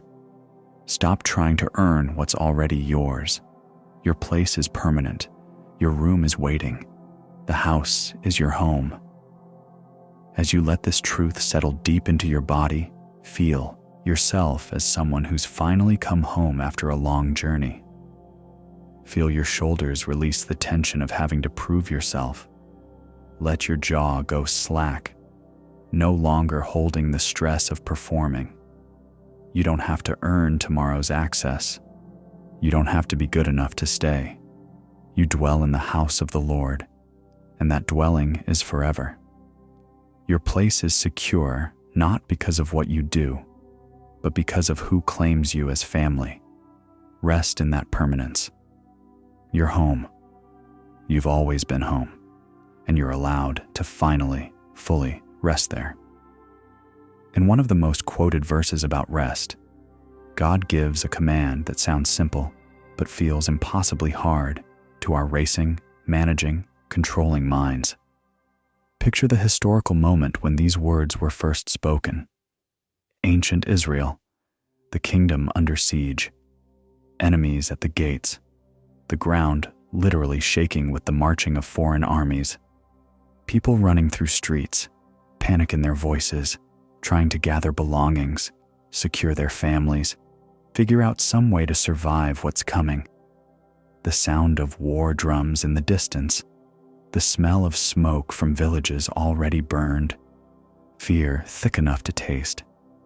Into this chaos, into this moment where every instinct screams, do something, fix this, take control. God speaks through the psalmist, and what he says sounds almost absurd given the circumstances. Be still and know that I am God. Be still when everything is falling apart, when action seems like the only rational response, when stillness feels like surrender to catastrophe. Be still. The Hebrew word translated "be still" carries the sense of letting go, releasing, ceasing striving. It's not passive paralysis. It's active release of control. It's the decision to stop trying to manage what you cannot actually manage, to step back from the frenetic effort to fix everything through sheer willpower and anxiety. Let your hands relax where they rest. Feel your fingers loosen, no longer gripping or holding or grasping. Imagine being in that crowd of terrified people, hearing these words. Your mind is racing through scenarios. What if we do this? What if we try that? How can we escape? How can we defend? The mental loop is exhausting but feels necessary. Like if you stop thinking about the problem will overwhelm you, like your anxiety is what's keeping disaster at bay. And then, be still. Stop the mental scrambling. Stop the desperate contingency planning. Stop trying to think your way to safety. Just stop. Be still. And know that I am God. Not know about God, not understand God. Just know. Deep, experiential knowing that He is God, which means you are not, which means the outcome doesn't actually depend on your ability to figure everything out, which means your stillness isn't abandonment of responsibility. It's acknowledgement of reality. The verse continues, though we often forget this part. I will be exalted among the nations. I will be exalted in the earth. God isn't asking us to be still, so we'll passively accept defeat. He's asking us to be still, so we'll see that He's the one who's actually in control. Nations rage and kingdoms fall, but God remains. God prevails. God is exalted regardless of what we do or don't do in our anxiety. Notice your chest. Can you feel it rising and falling with your breath? Let that rhythm slow, soften, become more like stillness. This teaching confronts something fundamental in our nature.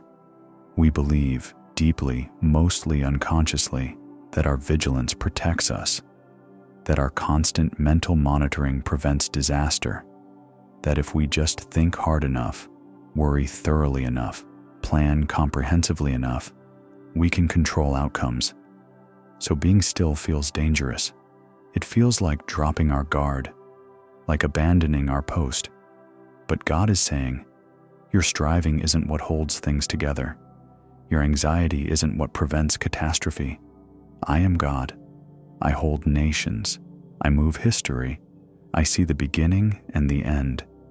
And I'm asking you to stop trying to do my job so you can remember that I'm already doing it. For you, tonight, this command lands right in the middle of whatever is making your mind race. Maybe it's work deadlines. Maybe it's relationship problems. Maybe it's financial pressure or health concerns, or just the general weight of trying to manage a life that feels increasingly unmanageable. Your mind keeps spinning, keeps reaching for solutions, keeps trying to figure out how to fix everything, and it's exhausting you. Be still. Not because the problems aren't real, not because you're giving up, but because your frantic mental activity isn't actually solving anything. It's just burning you out. The problems will still be there tomorrow, whether you lie awake worrying about them or whether you rest, but you'll be more equipped to handle them if you've actually slept. Being still doesn't mean becoming irresponsible or passive. It means recognizing that there's a difference between appropriate concern and anxiety that's become dysfunctional. It means acknowledging that at some point, especially in the middle of the night when you can't do anything practical anyway, continued mental churning stops being productive and starts being destructive. And know that I am God. This isn't abstract theology. This is the foundation that makes stillness possible. You can stop striving because someone bigger than you is holding what you cannot hold. You can release control because real control was never yours to begin with. You can be still because God is God, and that means you don't have to be. What would it feel like, just for the next few minutes, to actually obey this command, to let your mind stop its racing, to release the problems you've been clutching, to simply be still and let God be God while you rest? Not forever, just for now, just for tonight. The problems can be there tomorrow. The worries can return in the morning if they must. But right now, for this space of time, you're being invited, commanded even, to be still. We spend so much of our lives in motion, mental motion even when our bodies are stopped. Always planning, always analyzing, always trying to stay 3 steps ahead of disaster. It's like we're trying to hold the universe together through sheer force of will and worry. And God gently, firmly says, "Stop. Be still. Know that I am God. I've got this. I've always had this. Your striving doesn't add to my capacity. Your stillness doesn't diminish my power." As you hear these words, feel them settling into your body like permission you've been waiting for. Your jaw can unclench. You don't have to hold the tension anymore. Your shoulders can drop. You don't have to carry the weight. Your mind can quiet. You don't have to solve everything tonight. Be still. Let the stillness be enough. Let God be God while you simply, finally, rest. Notice your breath becoming slower, your body becoming heavier, your mind becoming quieter. This is what obedience looks like tonight. Not striving harder, but finally being still. At the very beginning of the biblical story, in the account of creation itself, we discover something surprising about the nature of reality. Even God rests. Picture the creation narrative. 6 days of creative explosion.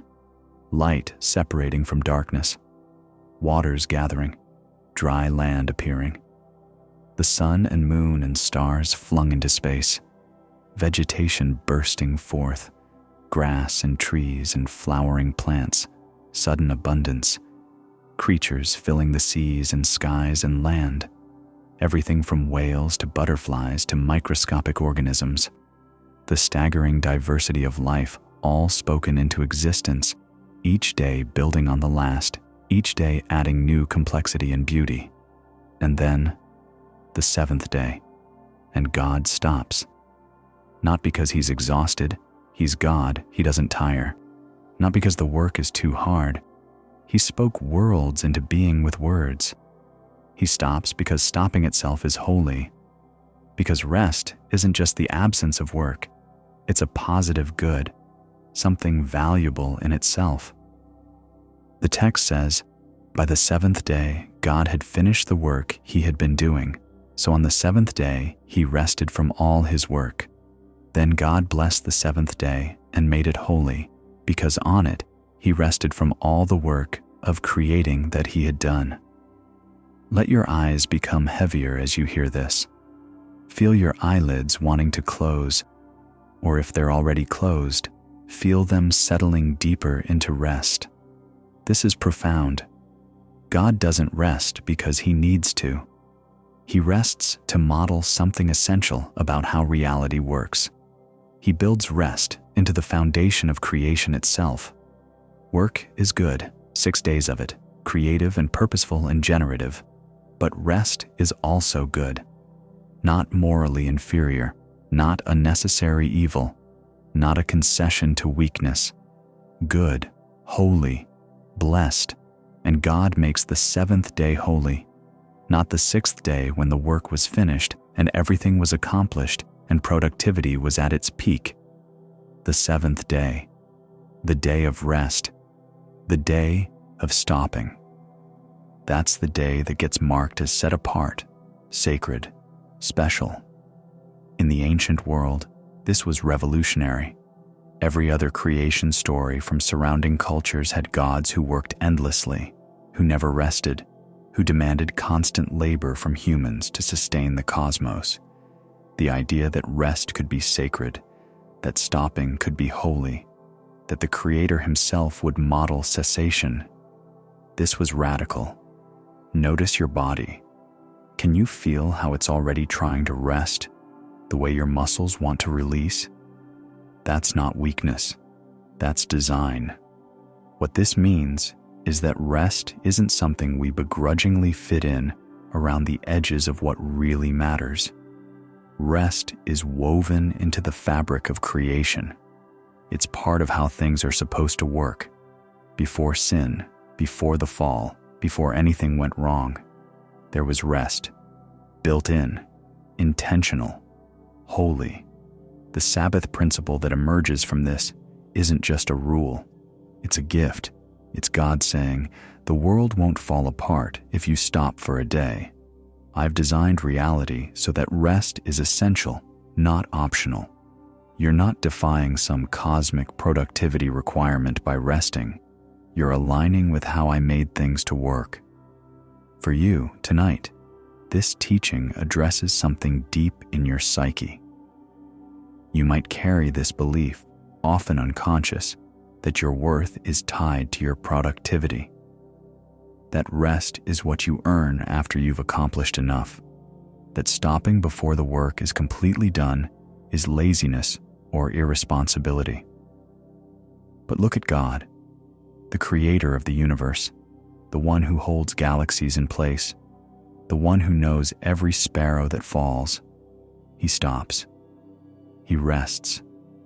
He marks a whole day as sacred specifically because it's the day when he doesn't work. If God can rest, if God does rest, if God makes rest holy, what does that say about your frantic need to keep going? We've built a culture that treats rest like a luxury, like something weak people need because they can't keep up. We praise busyness, celebrate exhaustion, wear our sleep deprivation like a badge of honor. We've forgotten that even God modeled rest. We've forgotten that creation itself includes stopping as a fundamental principle. You're not defying some cosmic productivity requirement by lying here tonight. You're not being lazy by sleeping. You're not falling behind by letting your body rest. You're aligning with something ancient and holy. You're following a pattern that God Himself established. Even the Creator stops. You're allowed to stop too. The work will be there tomorrow. There will always be more to do. That's the nature of living in a world that's constantly in motion. But the Sabbath principle says, there's also always a time to stop. Not when you've earned it, not when you've accomplished enough, just regularly, consistently, because that's how you're designed to function. Think about it. God didn't need to rest, but He did anyway. He was modeling something for us. He was showing us what it means to live as creatures, not as gods. Creatures rest. Creatures have limits. Creatures need to stop. And that's not a design flaw. That's how we were made. Rest isn't a concession to our weakness. It's an acknowledgement of our humanity. If you've been lying here feeling guilty for being tired, feeling like you should be able to push through, feeling like rest is somehow a moral failing, look at the seventh day. God Himself stopped. He blessed stopping. He made it holy. Your need for rest isn't evidence that you're not good enough. It's evidence that you're human, that you're a creature, that you're living within the design parameters God established at the very beginning. As this truth settles into you, feel your body's wisdom. It knows it needs to rest. It's been telling you that for hours, maybe days. Your exhaustion isn't your enemy. It's your body's way of insisting on what God built into creation from the start. Let your doing be finished for tonight. Not because everything is complete, but because there's a rhythm to life that includes stopping. Feel your limbs grow heavy with the permission to be done, at least until morning. Even God rests. Your rest tonight isn't rebellion against productivity. It's obedience to design. You're allowed to stop. You're supposed to stop. Let yourself stop now. There's a moment in the Gospels where Jesus sees His disciples running themselves into the ground, and He doesn't applaud their dedication. He intervenes with loving insistence. Picture the scene. The disciples have been out on ministry trips, sent in pairs to surrounding villages and towns. They've been preaching, teaching, healing the sick, driving out demons. It's been intense, nonstop, draining work.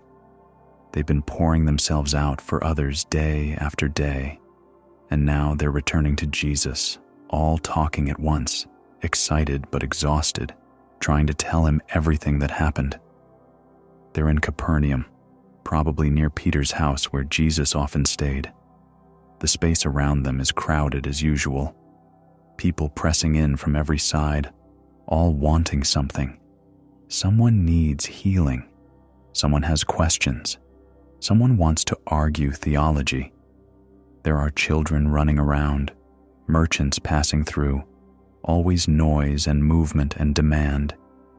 The disciples are trying to eat, but they can't even finish a meal because people keep interrupting. Someone grabs Peter's sleeve. Someone calls out to John. Another person pushes through the crowd toward Jesus. It's the familiar chaos of ministry. Good work, important work, but absolutely relentless. There's no pause, no space, no chance to catch their breath. And Jesus watches them. He sees the weariness in their faces, the way they're trying to stay present and engaged, but clearly running on fumes. He sees how they keep getting interrupted, how they can't even have a conversation without someone needing something. He sees the unsustainability of this pace. So he says something direct. Come with me by yourselves to a quiet place and get some rest. Let your body hear this as if he's speaking directly to you. Feel how those words land. Come with me to a quiet place. Get some rest. Then he takes action. He doesn't wait for a good time when the demands ease up. That time will never come. He doesn't suggest they rest after they've finished all the tasks. There will always be more tasks. He physically removes them from the situation. He gets them into a boat, and they row across the Sea of Galilee to the other side, to a deserted place where the crowds can't immediately follow. Picture that boat ride, the rhythmic splash of oars, the gradually increasing distance from shore, the noise of the crowd fading, the cool spray of water, the disciples finally able to just sit and breathe without someone needing something from them. Jesus at the bow or stern, content to let them be quiet, to let them rest in his presence without having to perform or produce. Notice how your shoulders want to drop as you imagine this scene. Let them. This moment is significant because of what it reveals about Jesus' priorities. There's still more work to do. The crowds are still there with legitimate needs. Other villages haven't been reached yet. The mission isn't complete. By any reasonable measure, stopping now seems premature. There's too much need, too much to do, too many people who could be helped if they just kept going. But Jesus says, come away and rest. Not rest when everything is finished, or rest after you've done enough. Come away now, while there's still work, while people still have needs, while the mission is ongoing. Come and rest anyway. This teaching confronts our deepest beliefs about productivity and worth. We believe, and our culture reinforces this constantly, that rest is what we earn through sufficient accomplishment, that we should keep going as long as there's need, that stopping while there's still work to be done is selfish or lazy, that our value is measured by our output. Jesus says, no. Rest isn't the reward for completion. Rest is the requirement for sustainability. You don't rest after the work is done. You rest so you can keep doing the work. And sometimes you rest even when it seems premature, even when it seems like you're leaving things unfinished, because pushing past your limits serves no one. For you tonight, this is permission you might desperately need. You've been running hard, maybe for weeks or months or years. There's always more to do. Your inbox is never empty. Your responsibilities never pause. The needs around you never fully stop. And you've been trying to meet all of them, convinced that rest is something you'll get to eventually after you've caught up. But you'll never catch up. That's the nature of living in a broken world, with infinite needs and finite capacity. There will always be more work. There will always be people who could use your help. There will always be one more thing you could do. If you wait for a natural pause, for a moment when everything is handled, you'll wait forever. Jesus doesn't wait for that moment. He creates it. He pulls his disciples away from the legitimate needs, from the important work, from the demanding crowds. He physically removes them from the situation because he knows they won't remove themselves. And he calls it what it is: necessary, required, non-negotiable. Notice that he goes with them. Come with me. This isn't him sending them away while he stays to work. This isn't him shaming them for needing rest while he's strong enough not to. He comes too. He participates in the rest. He's modeling that even in the middle of the most important mission in history, the salvation of the world, there's time to stop, space to breathe, permission to rest. If you've been lying here feeling guilty about resting while there's still so much to do, hear Jesus. Come with me to a quiet place and rest. The work is important. The needs are real. And you still need to stop. Not because you're weak. Not because you're failing. Because rest is how humans are designed to function. And pushing past your design limits doesn't make you more faithful. It just makes you less effective and more miserable. The boat trip matters too. Jesus didn't just tell them to rest in the middle of the crowds and hope they could manage it. He removed them from the environment of demand. Sometimes rest requires physical separation from the things that pull at us. Sometimes we need to actually put distance between ourselves and the demands. Turn off the phone, close the laptop, leave the building. Because rest isn't just about closing our eyes. It's about creating space where we're unreachable, unavailable, off duty. As you lie here tonight, you're in the boat. You've been pulled away from the demands. The crowds are on the distant shore. They're still there, your responsibilities, your worries, your unfinished tasks. But right now, you're here, in this quiet place, with Jesus who called you here, who said, rest now, not later, not after, now. Feel the gentle rock of the boat, hear the water against the hull. Let your mind know it's off duty, at least for these hours of darkness. The crowds can wait, the work can wait. Even Jesus, who has every right to demand continuous service, insists that you rest. Let your breathing deepen with that permission. You're not abandoning your post. You're being commanded by someone with authority to come away and rest. So rest. Simply, fully, without guilt. You're exactly where you're supposed to be. At the climax of Jesus' earthly life, from the cross where he's dying, he speaks 3 words in Greek that fundamentally change how we relate to God and to our own striving. It is finished. Picture Golgotha. The name means place of the skull, a hill outside Jerusalem's walls where Rome executes criminals. By the time Jesus speaks these words, he's been hanging on the cross for hours. It's not the quick death you see in paintings. It's slow, agonizing, suffocating. Every breath requires pulling himself up on nails driven through his wrists and feet. Every movement brings fresh agony. The sky has gone dark even though it's midday. Something cosmic is happening. Jesus has already cried out, my God, why have you forsaken me?" That moment of seeming abandonment when he bears the weight of humanity's sin. He's refused the wine mixed with myrrh that would have dulled the pain. He's been mocked by soldiers, by religious leaders, by one of the criminals crucified beside him. His mother is there, watching. John is there, the disciple he loved.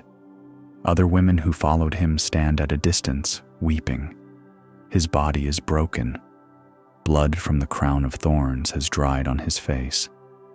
The wounds from the flogging earlier that morning have reopened from his movement on the cross.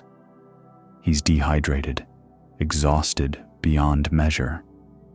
This is the moment before death, when most crucifixion victims can barely speak because they can't pull themselves up to get enough air for words. And Jesus gathers his strength. He pulls himself up one more time, and he speaks loudly enough for those around the cross to hear clearly, "Tetelestai." It is finished. Let your whole body become still as you hear this. Feel how final those words are. The Greek word is powerful. It was used in ancient times in several contexts. When a servant completed an assigned task and reported back to their master, "Tetelestai," it is finished, the job is done. When someone paid off a debt completely, the receipt would be marked with this word, "Tetelestai," paid in full, nothing more owed. When an artist completed a painting or sculpture, "Tetelestai," the work is finished, nothing more needs to be added. Jesus isn't just saying, "I'm dying now." He's making a declaration about the work he came to do. The work of reconciliation between God and humanity. The work of dealing with sin's power and penalty. The work of opening the way back to the Father. That work, finished, complete, done. Nothing left to accomplish. Notice your jaw. Let it hang loose. Feel your teeth separate slightly. There's nothing you need to clench against right now. This is perhaps the most important word Jesus ever spoke for our ability to rest. Because if the work of salvation is finished, truly, completely finished, then what are we striving for? If Jesus accomplished everything necessary to make us right with God, if there's nothing we can add to what he did, if our acceptance isn't based on our performance, but on his finished work, then what's all our anxiety about? For you, tonight, this word lands right in the middle of whatever spiritual performance anxiety you might be carrying. Maybe you've been lying here feeling like you haven't prayed enough today, haven't been spiritual enough, haven't read your Bible enough, haven't been a good enough Christian, haven't done enough to deserve God's attention or love or help. And Jesus, from the cross, says, "It is finished." Not "you need to finish it," or "you need to try harder to complete it." It is finished by him. The work that needed doing, done. The price that needed paying, paid. The requirement that needed meeting, met. This doesn't mean we do nothing. It doesn't mean our choices don't matter. It means our relationship with God isn't based on our performance. It's based on Jesus' finished work. We don't wake up each morning starting from zero, having to re-earn God's acceptance. We wake up from the place of being already accepted, already loved, already reconciled, because of what Jesus finished on the cross. Think about how different this is from every other religious or philosophical system. Almost everything else says, here's what you must do, here's how you must improve, here's the work you must complete to reach enlightenment, or heaven, or acceptance, or peace. Keep striving, keep performing. Maybe you'll make it, maybe you won't, but keep trying. Jesus says, "I did it. It's finished." Not, "I started it and you complete it." Not, "I did most of it and you do the rest." Finished, complete, done. Your part isn't to add to his work. Your part is to receive what he's already accomplished. This is why we can rest, not just physically, but spiritually. We don't have to anxiously monitor our spiritual performance to make sure we're doing enough. We don't have to lie awake worrying if God is disappointed in us, if we've prayed adequately, if we've been faithful enough today. The work that determines our standing with God, finished. If you've been carrying guilt about not being enough, not praying enough, not serving enough, not being holy enough, not measuring up to what you imagine God expects. Hear this. It is finished. Jesus didn't say, "You need to finish this," or "I hope you complete what I started." He said it's done. The work you're anxiously trying to complete in your spiritual life, Jesus already completed it. 2,000 years ago, on a cross, with those 3 words. Your rest tonight isn't contingent on your spiritual performance today. It's based on Jesus' finished work. You don't have to earn the right to sleep by being good enough. You can rest because the work that needed doing, the work you could never do, has been done by someone else. Breathe that in for a moment. It is finished. Feel what happens in your body when you truly let that land. The striving can stop. The performing can pause. The anxious monitoring of your spiritual adequacy can quiet. Not because you've achieved enough, but because Jesus achieved everything. His work is finished, and His finished work is what holds you, not your ongoing efforts to be sufficient. As you let this truth sink into your tired body, feel the weight of spiritual performance lifting. Your jaw can unclench. You don't have to hold on to worthiness through effort. Your chest can open. You don't have to guard against unworthiness through perfect behavior. Your entire body can soften into the truth that your relationship with God rests on something finished, complete, unshakable. Breathe out the word finished. Feel it releasing you from the burden of having to complete what Jesus already completed. You're held by finished work. You're loved through finished work. You can rest in finished work. Nothing more needs to be done tonight. Nothing more needs to be accomplished. It is finished, and in that finishing, you are free to finally, fully rest. Between Good Friday and Easter Sunday, there's a day we often forget about, Holy Saturday, when Jesus rested in the tomb, when everything looked finished in the worst possible way. Picture the scene. It's Saturday in Jerusalem, the day after the crucifixion. The trauma is fresh. Jesus' followers are scattered, hiding, terrified they'll be arrested next. The women who stood at the cross are exhausted from weeping. Peter is somewhere drowning in guilt over his denial. The disciples are behind locked doors, trying to process what just happened. Everything they believed, everything they hoped for, dead and buried. The tomb itself is in a garden, belonging to Joseph of Arimathea, a wealthy member of the Sanhedrin who secretly followed Jesus. It's a new tomb, carved into rock, never used before. The kind of tomb only the wealthy could afford. Not a hole in the ground, but a cave with a low entrance and a chamber inside where bodies could be laid on stone benches carved into the walls. Jesus' body is there. They took him down from the cross late Friday afternoon, had to rush because the Sabbath was coming and no work could be done once it started. The women and a few men carried him to the tomb. They wrapped him in linen cloths with spices, myrrh and aloes, about 75 pounds of them, a burial fit for royalty. But it was hurried. There wasn't time to do everything properly. The women planned to come back Sunday to finish the anointing. Now it's Saturday, the Sabbath.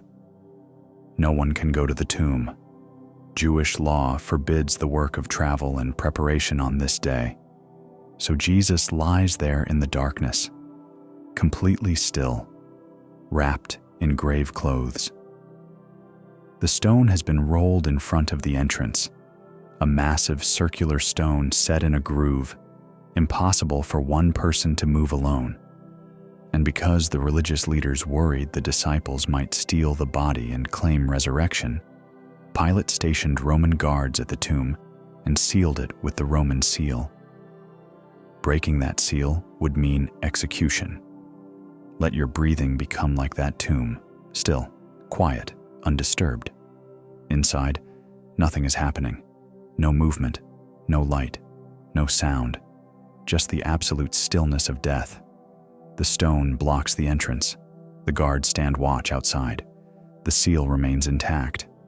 Everything is finished, and not in the good way Jesus meant from the cross. Finished as in over, done, ended, failed.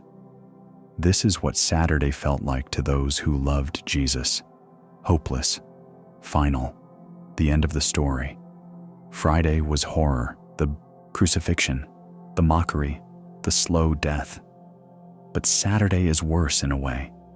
Saturday is the settling in of loss, the reality that he's really gone, the emptiness of a world without him.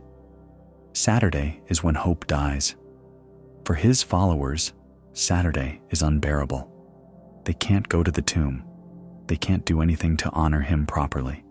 They can't even gather publicly. They're in hiding. They just have to sit with the loss, with the silence, with the terrible stillness of a world where their teacher is dead and they don't know what comes next. But here's what they don't know, can't know, won't know until Sunday morning. The stillness isn't emptiness. The rest isn't defeat.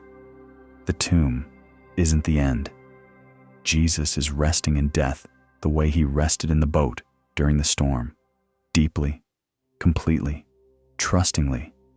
He's not fighting. He's not striving. He's not anxiously trying to fix things.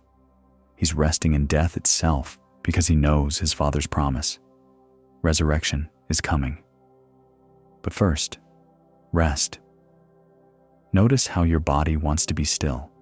That's not wrong. That's wisdom. This teaching touches something profound about the seasons of our lives when everything looks dead, when the thing we hoped for, worked for, believed in, ends, when the dream dies, when the relationship is over, when the diagnosis is terminal, when the job is lost, when whatever we built comes crashing down. We find ourselves in Holy Saturday, that terrible in-between place where the bad thing has happened but the redemption hasn't come yet. And it feels like death. It feels like the end. It looks like failure. Everyone watching probably thinks it's finished, and not in a good way. Like the disciples on Saturday, we can't see what's coming. We can only see what's been lost. But Jesus resting in the tomb teaches us something crucial. Sometimes rest looks like death. Sometimes the most important things happen in stillness, in darkness, in places where nothing seems to be moving. The Saturday rest wasn't pointless or passive. It was essential. Something was happening beneath the surface, in the unseen places, in the silence. Death was being defeated in the very act of being fully experienced.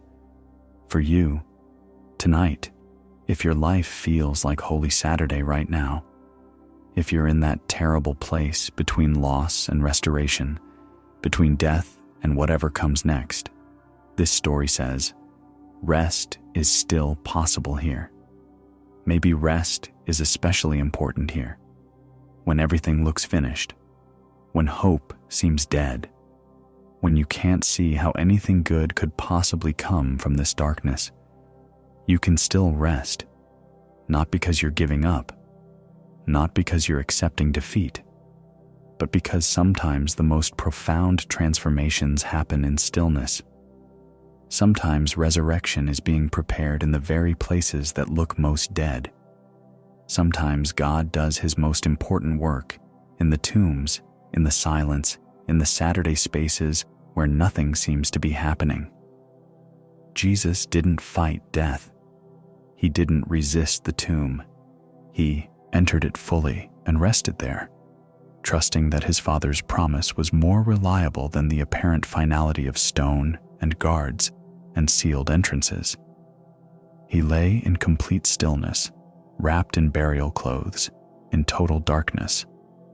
And resurrection was already inevitable, even though no one watching could see it yet. Your Holy Saturday, whatever it is, however long it lasts, isn't permanent. The tomb isn't your destination, but you're allowed to rest there. You're allowed to lie still in the darkness and trust that something you can't yet see is being prepared. You don't have to manufacture hope you don't feel. You don't have to pretend the stone isn't heavy or the darkness isn't real. You can simply rest the way Jesus rested, in the trust that Saturday doesn't last forever. The guards thought they were watching a tomb. They didn't know they were witnessing the place where death itself would die. Your stillness tonight, your rest in the darkness, your willingness to stop striving and simply lie still. This isn't defeat. This might be the most faithful thing you can do. Rest in the tomb. Trust in the silence. Sunday is coming, but you don't have to rush it. Let yourself be still as that tomb, wrapped and quiet and held by something bigger than what you can see. Feel your body as stone, heavy, unmoving, at rest. There's nowhere you need to go, nothing you need to do. Just rest here in the Saturday darkness, trusting that resurrection doesn't require your effort, only your surrender to the stillness where God does his deepest work. The prophet Isaiah speaks to people in exile, people who've lost everything and are certain their story is over, and he gives them an impossible promise about streams appearing where there should be none. Picture Babylon in the 6th century before Christ. The Israelites have been conquered, their city Jerusalem destroyed, their temple, the house of God, the center of their identity, burned to the ground. They've been marched hundreds of miles from their homeland and forced to live in a foreign empire where everything is different. The language, the customs, the gods. They're refugees, captives, displaced persons living in a land that isn't theirs. They've been there for decades now. The first generation to be exiled is dying off. Their children have been born in Babylon, have never seen Jerusalem, only know the promised land from stories. The initial shock of loss has settled into chronic grief, into hopelessness. They sit by the rivers of Babylon and weep when they remember Zion. They hang their harps on willow trees because how can they sing the Lord's songs in a foreign land? Everything that gave their lives meaning is gone. The land God promised them, gone. The city of David, ruins. The temple where God's presence dwelt, destroyed. The kingdom, the monarchy, the priesthood, the sacrificial system, all of it ended. They feel abandoned by God. Some are starting to wonder if Babylon's gods are stronger. Maybe their story really is over. Maybe there's no future for them as a people. Into this devastating context, Isaiah prophesies. He speaks words from God to a people who've stopped believing words can change anything. Forget the former things, God says through him. Do not dwell on the past. This must have sounded absurd. Forget? Their entire identity is bound up in the past. Abraham's covenant, Moses leading them out of Egypt, David's kingdom, Solomon's temple. Everything that matters is in what was. And God says, forget it? Don't dwell there? Then comes the impossible promise. See, I am doing a new thing. Now it springs up. Do you not perceive it? I am making a way in the wilderness and streams in the wasteland. Let your breath deepen as you hear this. Feel your chest expanding with each inhale. A way in the wilderness. Streams in the wasteland. These aren't metaphors to people who lived in that part of the world. They knew wilderness. Barren stretches where nothing grows, where travelers die of thirst, where the sun beats down mercilessly and there's no shade, no relief, no life. Wilderness is where you go to die, not to find a path forward. And wasteland, devastated places where nothing should be able to survive. Places so dry that the ground cracks, where rain hasn't fallen in memory, where the idea of a stream, of flowing water, of anything life-giving is laughable. God says, I'm putting a road there. I'm making streams flow there, in the exact places where it's impossible. In the devastated, barren, hopeless places where everyone knows nothing grows and nothing flows. Watch. It's already beginning. Can't you see it? The people listening probably couldn't see it. They're sitting in exile. Jerusalem is still in ruins. They're still captives. Nothing has changed in their circumstances. But God is saying, the new thing has already started. It's springing up right now. The streams are beginning to flow, even if they can't feel the water yet.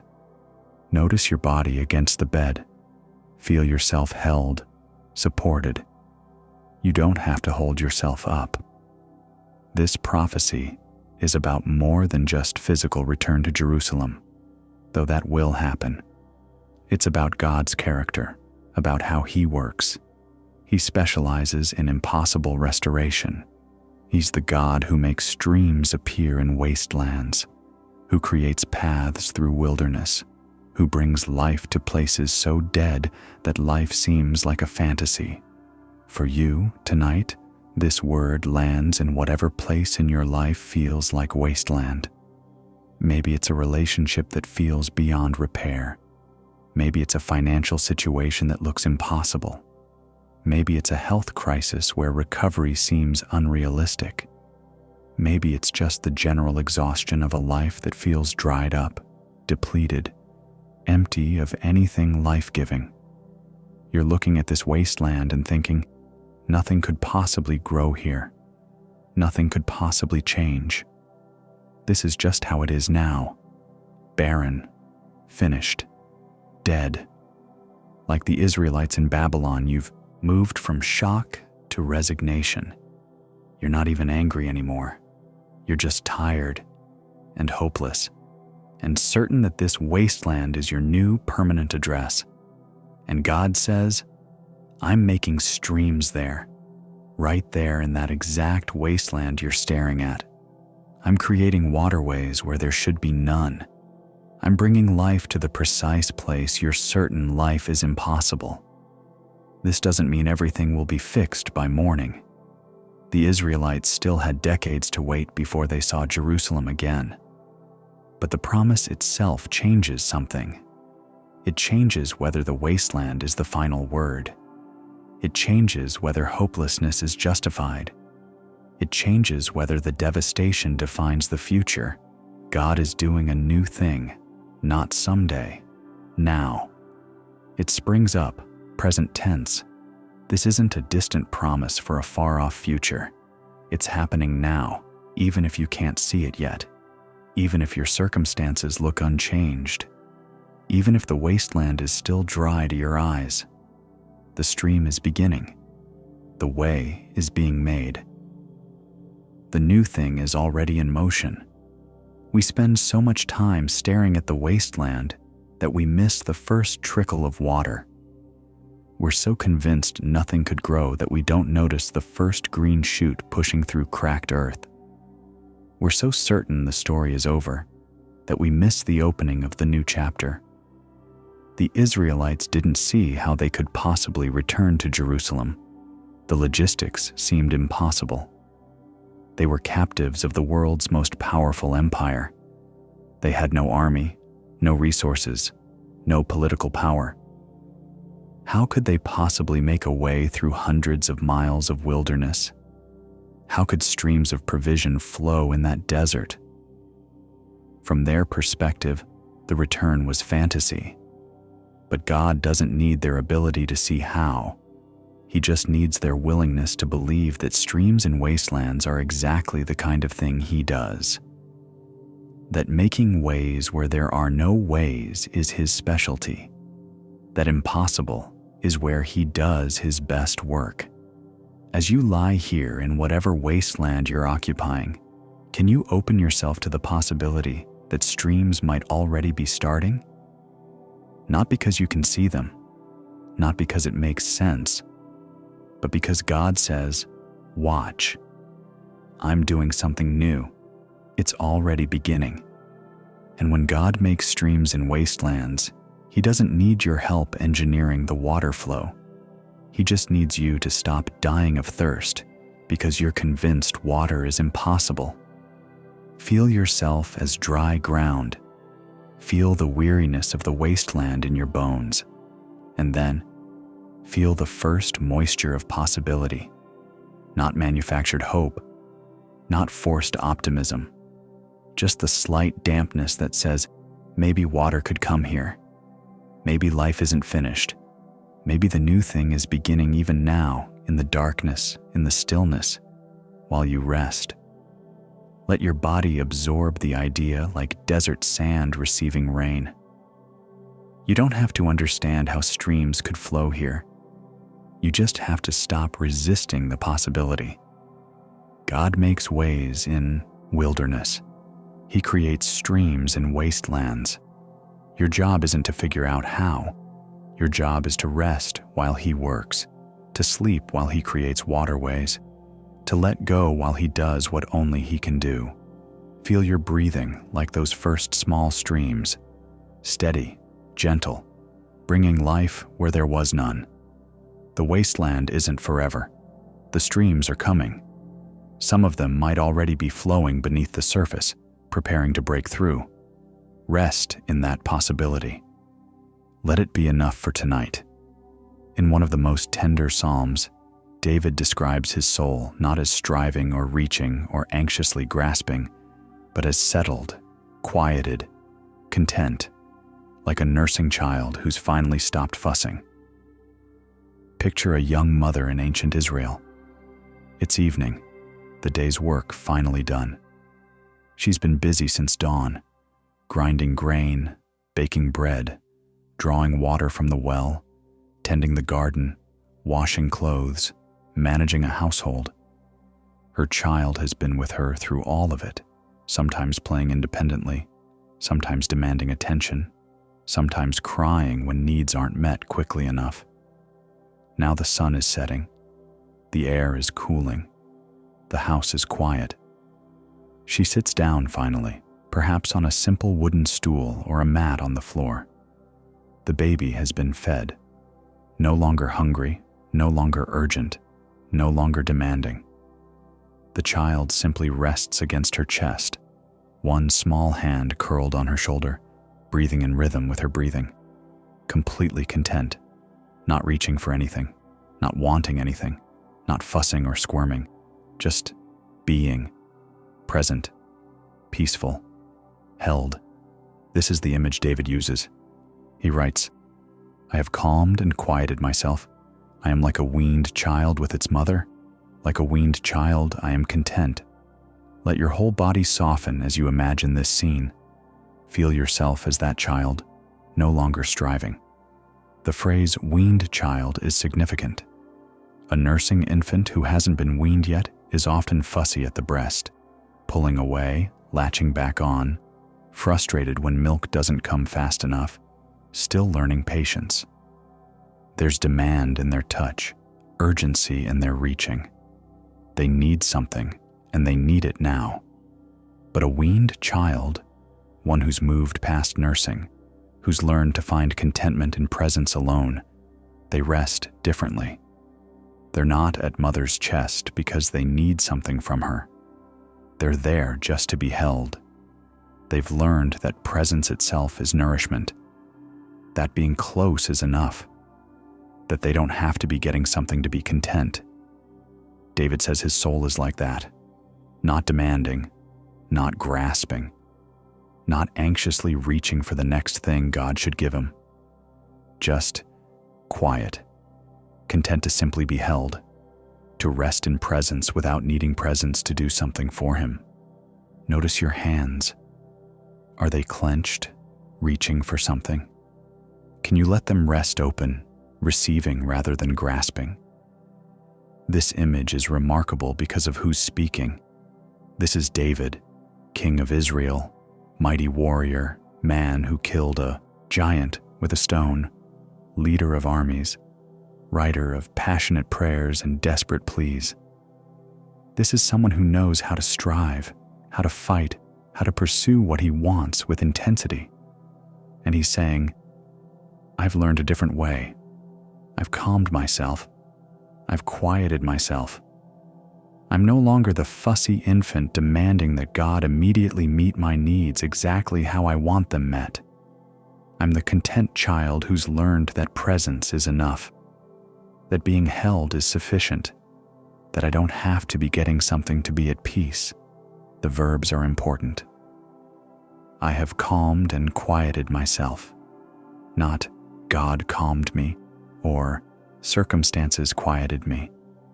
David took responsibility for his own soul's state. He did the work of moving from demand to contentment, from anxiety to peace, from grasping to resting. This isn't passivity, it's active cultivation of interior stillness. For you tonight, this teaching speaks to the way you might be relating to rest, to God, to this very moment. Maybe you're lying here, but your soul is still fussy, still reaching, still demanding. Why hasn't God fixed this yet? Why do I still feel anxious? When will things finally be okay? What else do I need to do to make this better? The soul as nursing infant is always urgent, always demanding, always frustrated when needs aren't immediately met. It can't rest because it's too busy insisting on what it wants.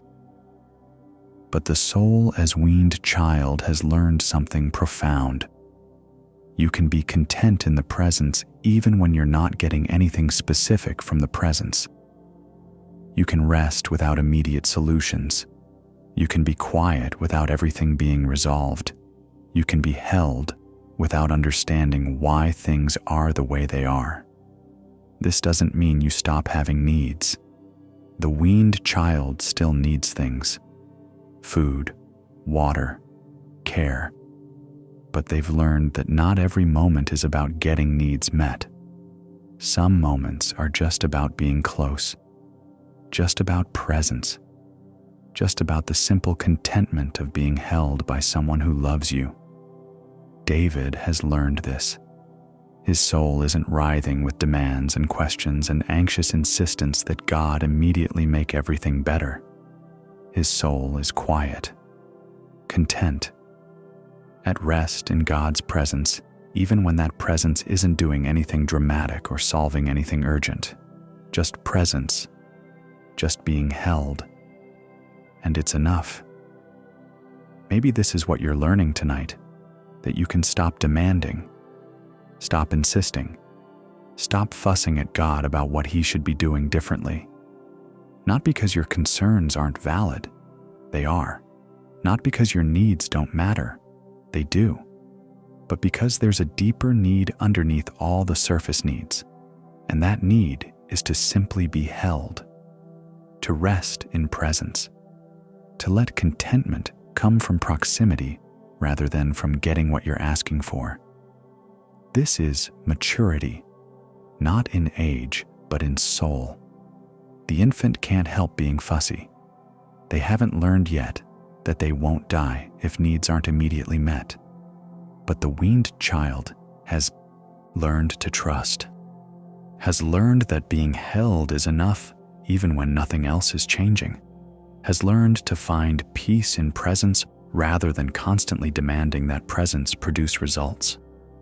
As you hear this, feel your own soul. Is it striving, reaching, demanding, anxious for God to hurry up and fix things? Can you let it be like that weaned child, calmed, quieted, content just to be held? You don't have to get anything from this moment except the moment itself. You don't have to receive answers to rest. You don't have to have problems solved to be content. You can just be here, held, present, quiet, like a child who's learned that mother's arms are enough even when mother's arms aren't giving anything except holding. Feel your breathing slow to that settled rhythm. Feel your body rest like a child who's stopped fussing. You're held. That's all. And somehow, mysteriously, that's enough.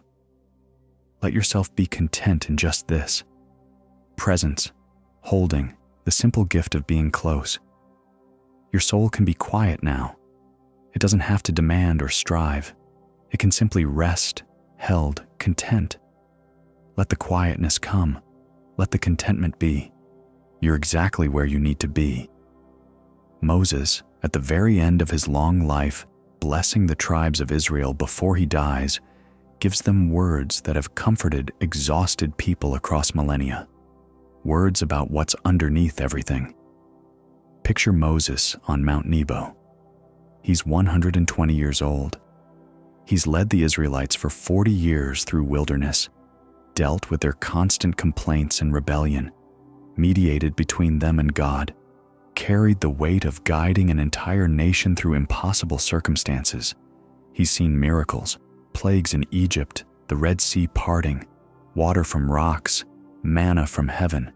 He's also seen tragedy, the golden calf, rebellions that ended in death, his own sister Miriam dying, his brother Aaron dying. He's exhausted, profoundly tired in body and soul. God has told him he won't enter the promised land himself. He can see it from this mountain, there, spread out below. The land flowing with milk and honey that he's been leading people toward for decades. But his journey ends here. This is his last day. He knows it, and his final act is to bless the people he spent his life serving. The view from Mount Nebo is extraordinary. To the west, the Jordan River Valley. Beyond it, the hills of Canaan. To the north, Mount Hermon with its snow-covered peak. To the south, the Dead Sea gleaming in the sun. The whole promised land visible in one panoramic sweep. Everything they've been walking toward. Everything Moses won't personally receive. But he's not bitter. He's not resentful. He's finished his work. And his final words to Israel include this remarkable statement about God. The eternal God is your refuge, and underneath are the everlasting arms. Let your body feel what it's resting on, the mattress beneath you, solid and supportive. That's the image, something underneath. Moses is speaking from a lifetime of experience with letting go. He's let go of being Pharaoh's adopted grandson, let go of life in Egypt's royal palace, let go of 40 years as a shepherd in Midian before God called him, let go of his own adequacy when God sent him back to Egypt. I'm not eloquent. Send someone else. Let go of his anger when the people rebelled. Let go of his sister, his brother, countless friends who died in the wilderness. Let go of seeing his own children settle in the land. And now, let go of life itself. And what he's learned through all this letting go is that underneath everything, underneath the losses, underneath the disappointments, underneath the failures and sorrows and things that didn't turn out how he hoped, there are arms, everlasting arms. You don't fall into nothing when you finally let go. You fall into someone. The word refuge here means a safe place, a shelter, somewhere you run when danger threatens, and not just any refuge, eternal, not temporary, not conditional, not dependent on your performance or worthiness, eternal, always available, always reliable, always sufficient. But it's the second phrase that's most remarkable. Underneath are the everlasting arms. Picture trying to help someone who's afraid of heights cross a narrow bridge over a canyon.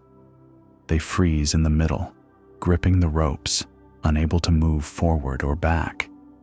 You tell them it's safe, the bridge will hold.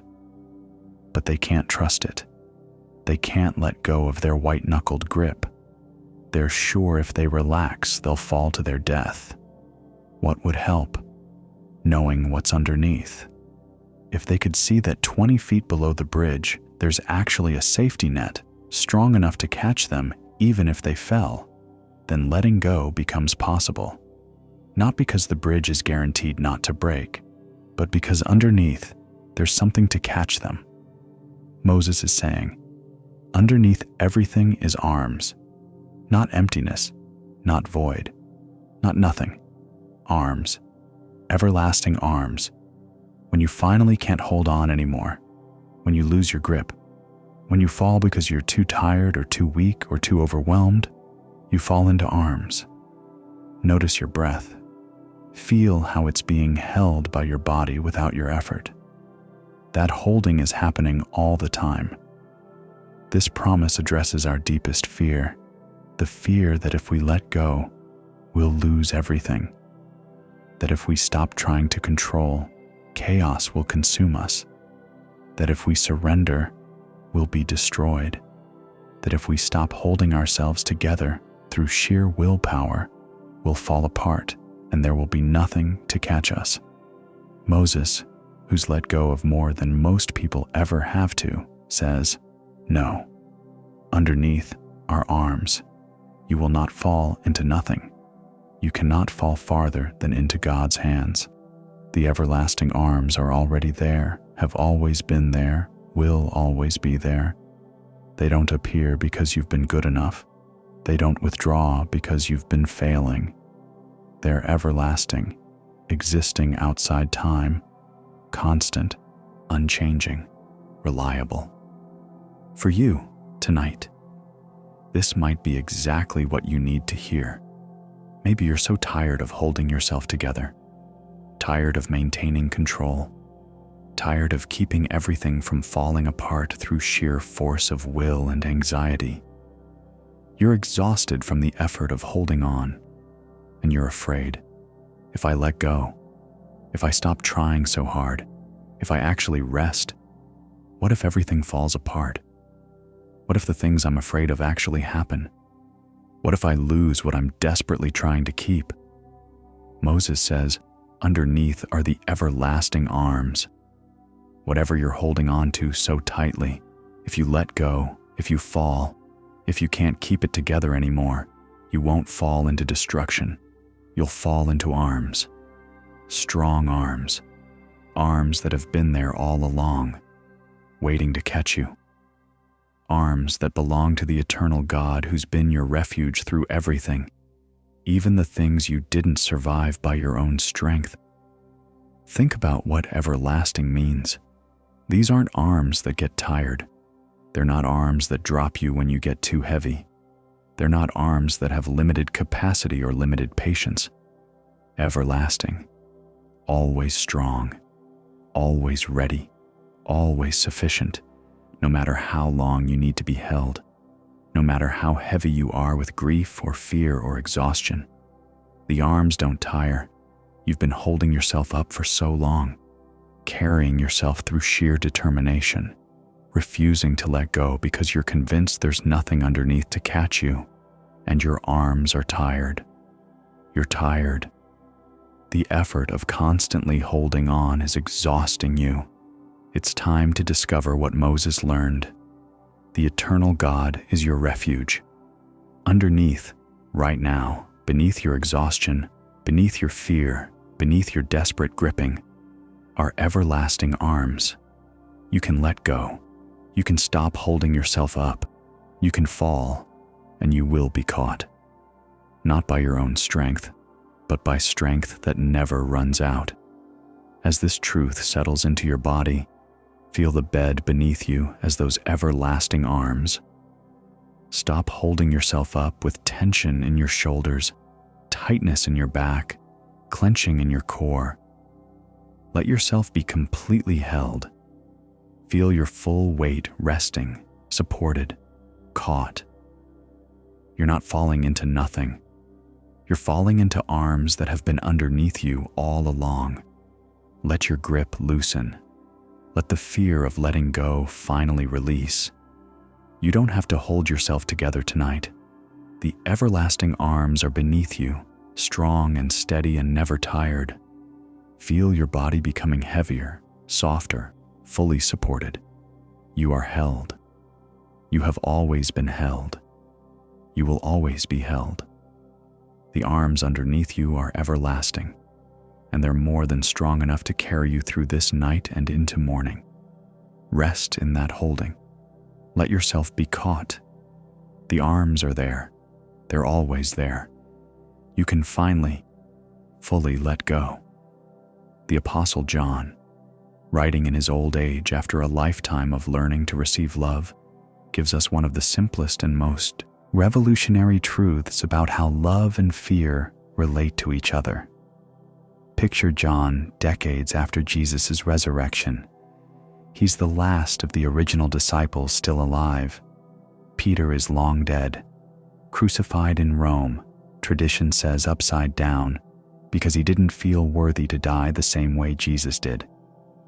James, John's own brother, was executed by Herod Agrippa years ago, the first of the apostles to be martyred.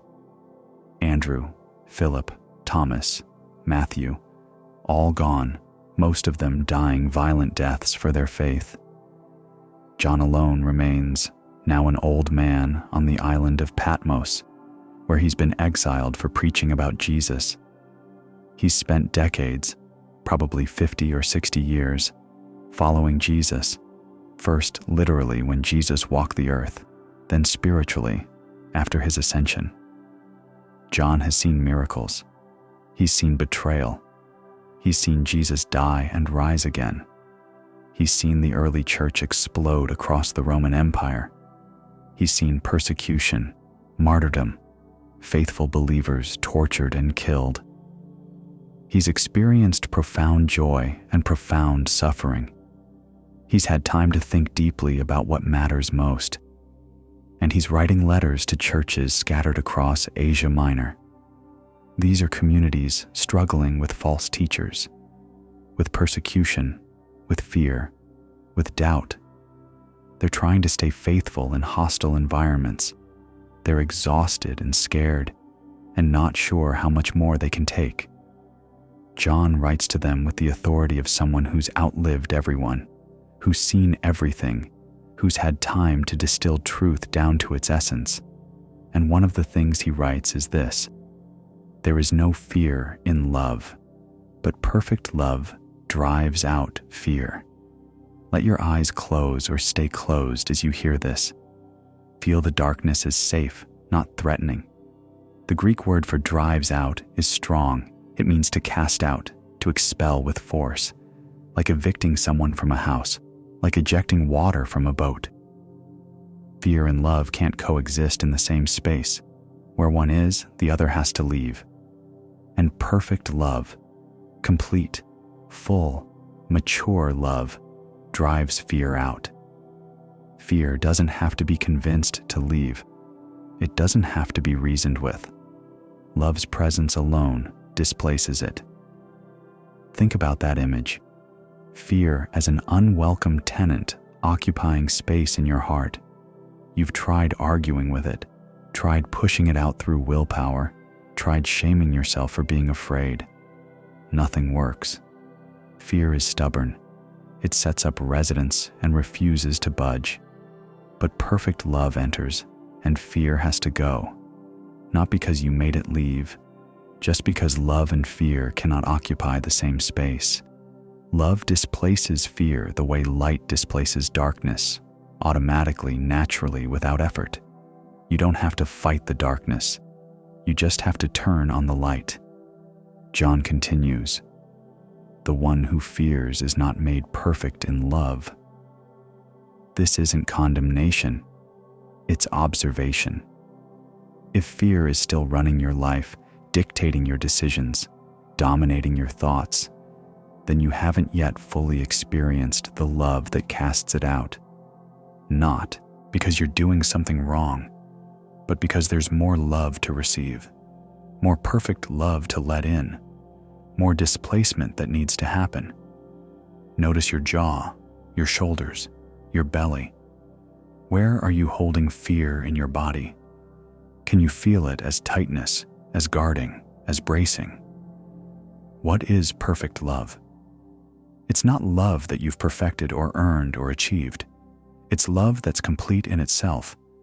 God's love, which lacks nothing, needs nothing, changes based on nothing you do or don't do.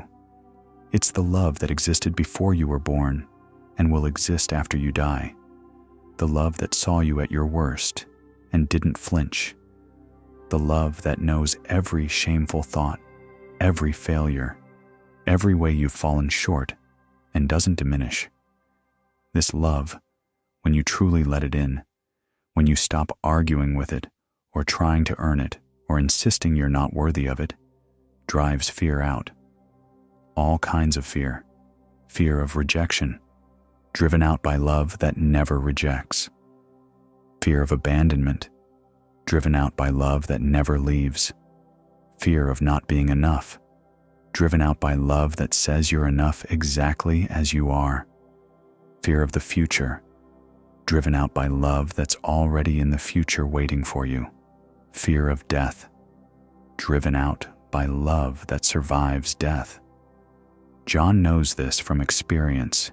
He's the one who called himself the disciple whom Jesus loved, not because Jesus loved him more than the others, but because John learned to receive that love, to let it define him, to rest in it. And over decades of resting in that love, fear was displaced. Not through John's effort, but through love's presence. For you, tonight, this teaching addresses whatever fears have kept you awake or made rest feel impossible. Fear about tomorrow, fear about your adequacy, fear about loss or failure or rejection or harm. These fears feel so solid, so permanent, so impossible to remove. You've tried everything, reasoning with them, distracting yourself from them, shaming yourself for having them, praying them away. Nothing works. They're still there. What if you don't have to remove the fear? What if you just have to receive the love? Perfect love. Love that isn't based on your performance. Love that doesn't fluctuate based on your faithfulness. Love that saw you coming from miles away and ran toward you before you even turned around. Love that died for you when you were still an enemy. That kind of love. When that love fills the space, fear has to leave. Not because you forced it out, just because there's no room for both. Light and darkness. Love and fear. They're incompatible. Maybe you've been trying to be less afraid through willpower, through self-help, through determination to just be braver. And it hasn't worked because fear isn't driven out by willpower. It's driven out by love, by receiving, not achieving, by letting in, not pushing out, by opening to the love that's already here, already perfect, already more than enough. Think about this. Right now, in this moment, you are perfectly loved, not because of anything you did today, not despite what you failed to do, just loved. The love is already here, surrounding you, underneath you, above you, within you. It's not waiting for you to be worthy. It's not disappointed in you. It's just here. Perfect, complete, more real than your fear.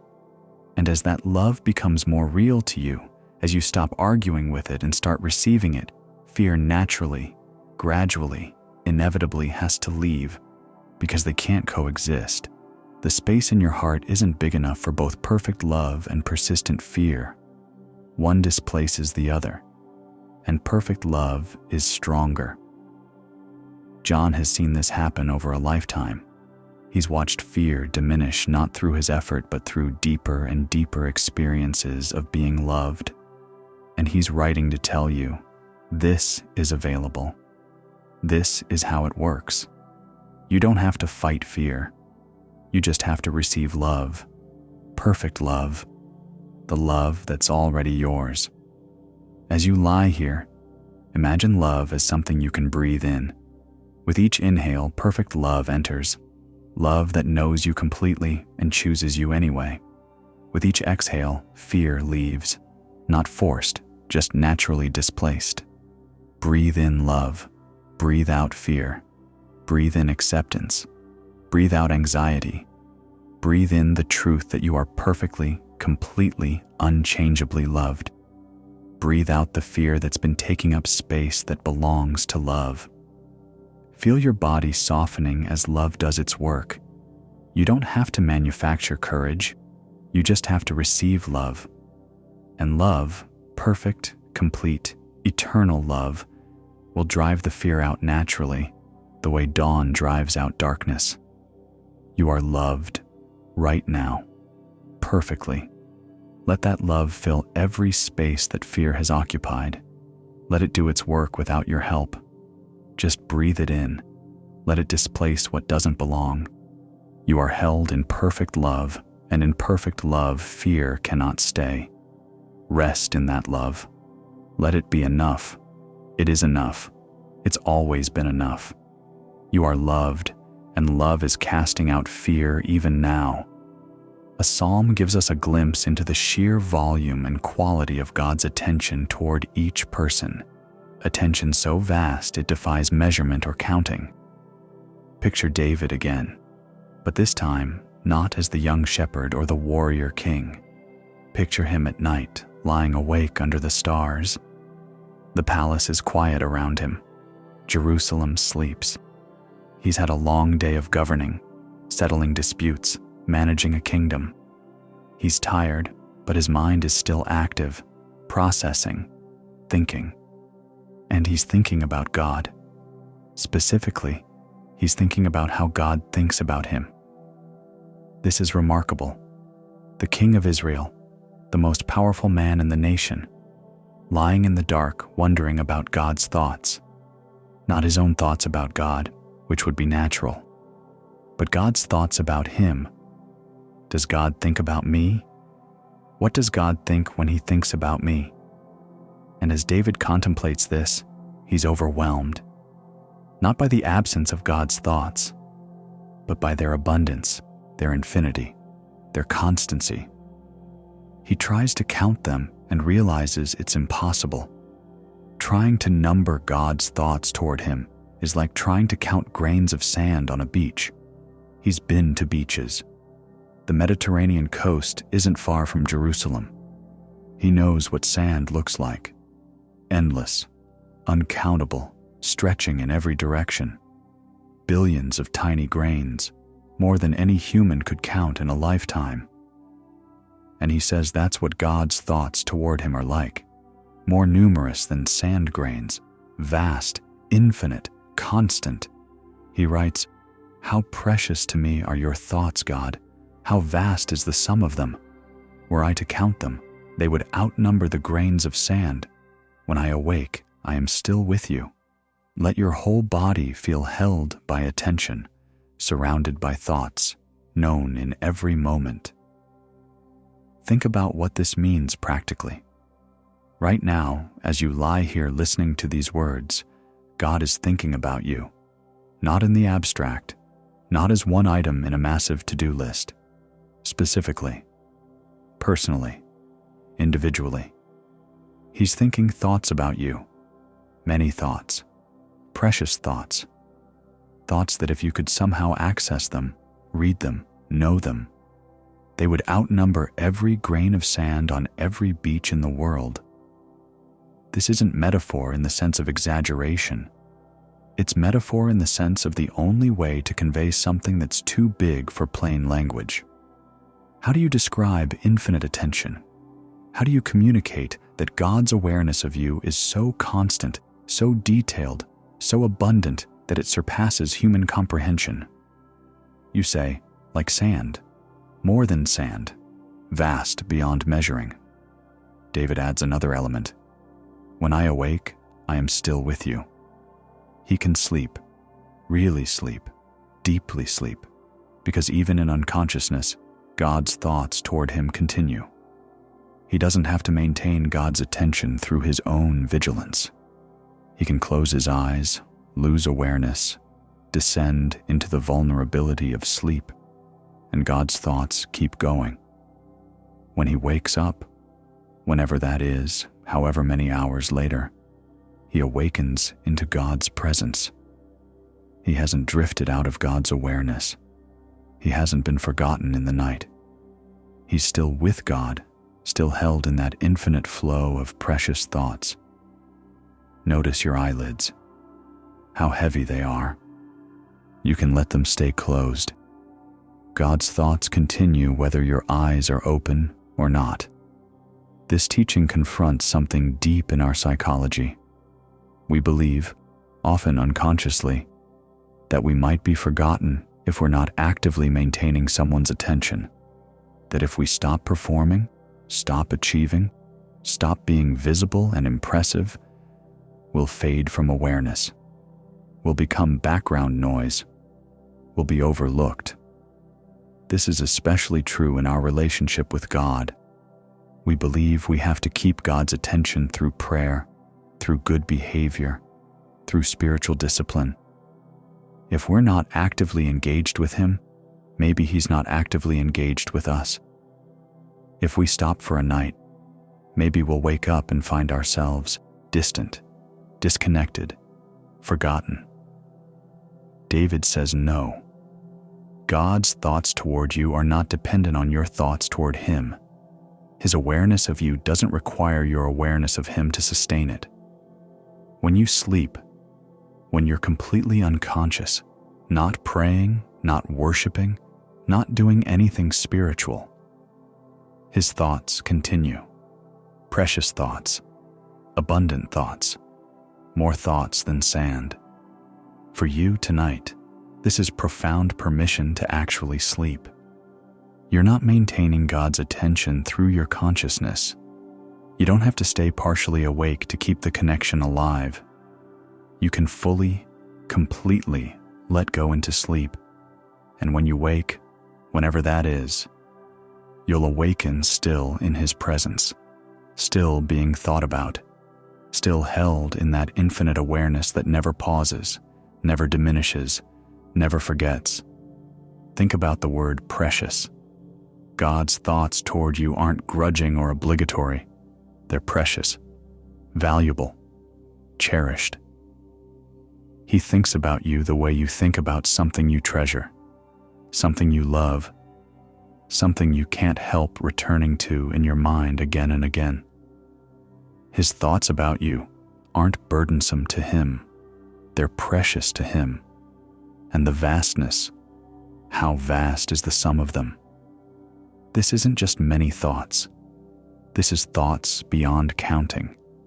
Every moment of your life, every decision you make, every struggle you face, every joy you experience, every tear you cry, every laugh you laugh, every breath you breathe, He's thinking about it.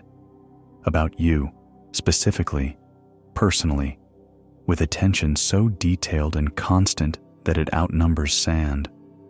You could spend your entire life trying to feel worthy of this attention and never succeed. You could work every day to earn this level of care and fall short. But here's the remarkable thing. You don't have to earn it. It's already happening, right now. As you lie here exhausted and uncertain and feeling like you're not enough, God's thoughts toward you outnumber grains of sand, not because you earned them, not because you're worthy, just because that's who He is and you're who He made. If you've been lying here feeling forgotten, feeling like you're too small or too insignificant to matter in the scope of everything happening in the world, hear this. You matter enough that the God who holds galaxies in place thinks about you constantly. More thoughts than you could count in 1,000 lifetimes. Precious thoughts, abundant thoughts, thoughts that don't pause when you sleep and that welcome you back when you wake. You are not an afterthought. You're not forgotten. You're not invisible. You're held in attention so constant and abundant that David could only compare it to something infinite, sand on beaches, stretching endlessly, more than human counting can encompass. That's how much you're thought about. That's how completely you're known.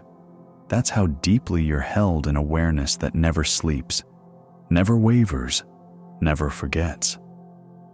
As you let this truth sink into your tired body, feel yourself as someone who's deeply known.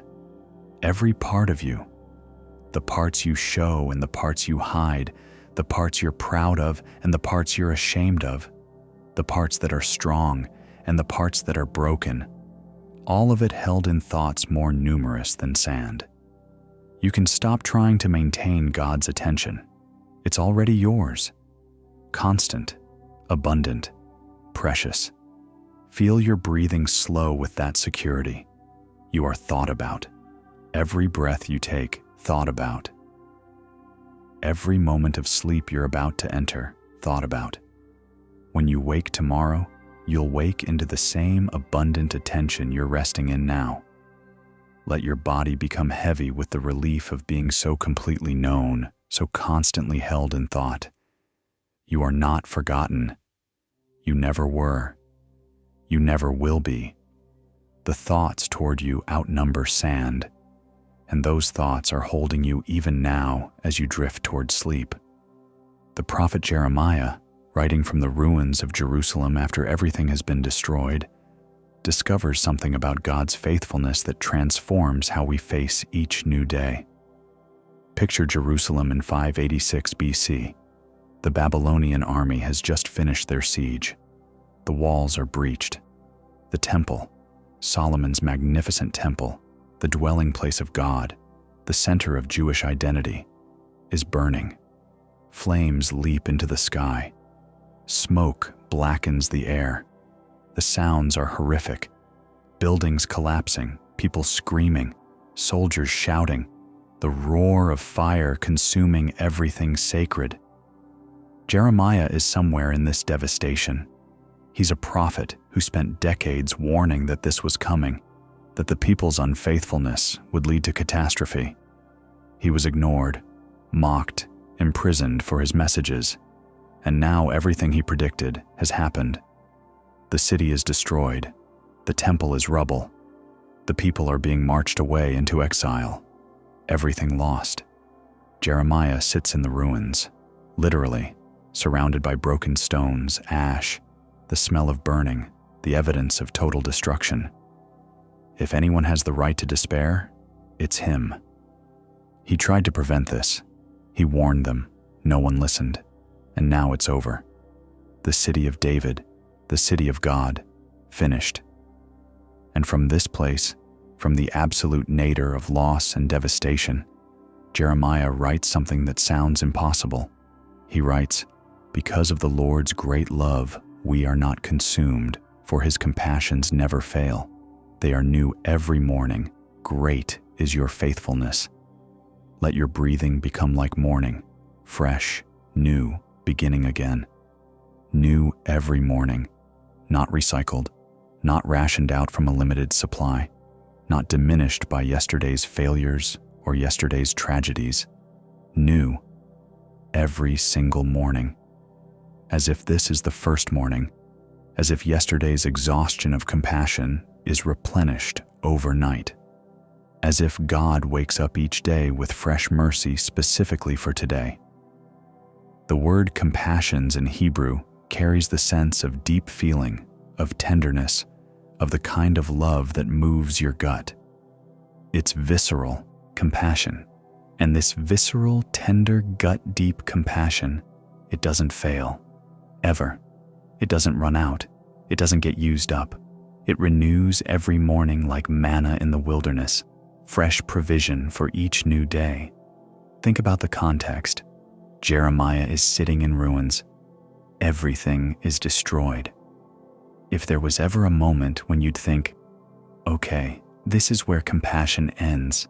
This is where we've finally exhausted God's patience. This would be it. The people ignored decades of warnings. They brought this on themselves. Justice has fallen. Surely the compassion is done. But Jeremiah in the rubble discovers, no, even here, even now, even after all this, the compassion is new this morning, fresh, unfailing. Not because we earned it, not because we deserve it, just because that's who God is. His faithfulness is great, vast, reliable, constant. Notice how your chest feels as you breathe.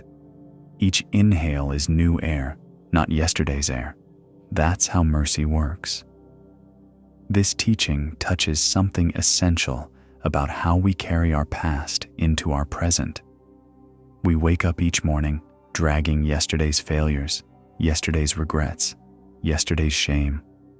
We believe we're starting each day from deficit, that we owe something for yesterday's mistakes, that we're behind because of what we didn't accomplish, that we're less worthy because of how we fell short. And God says, new mercy, fresh compassion, every morning. Not, you'll eventually work your way back to zero. Not, after you've atoned enough, I'll give you new mercy.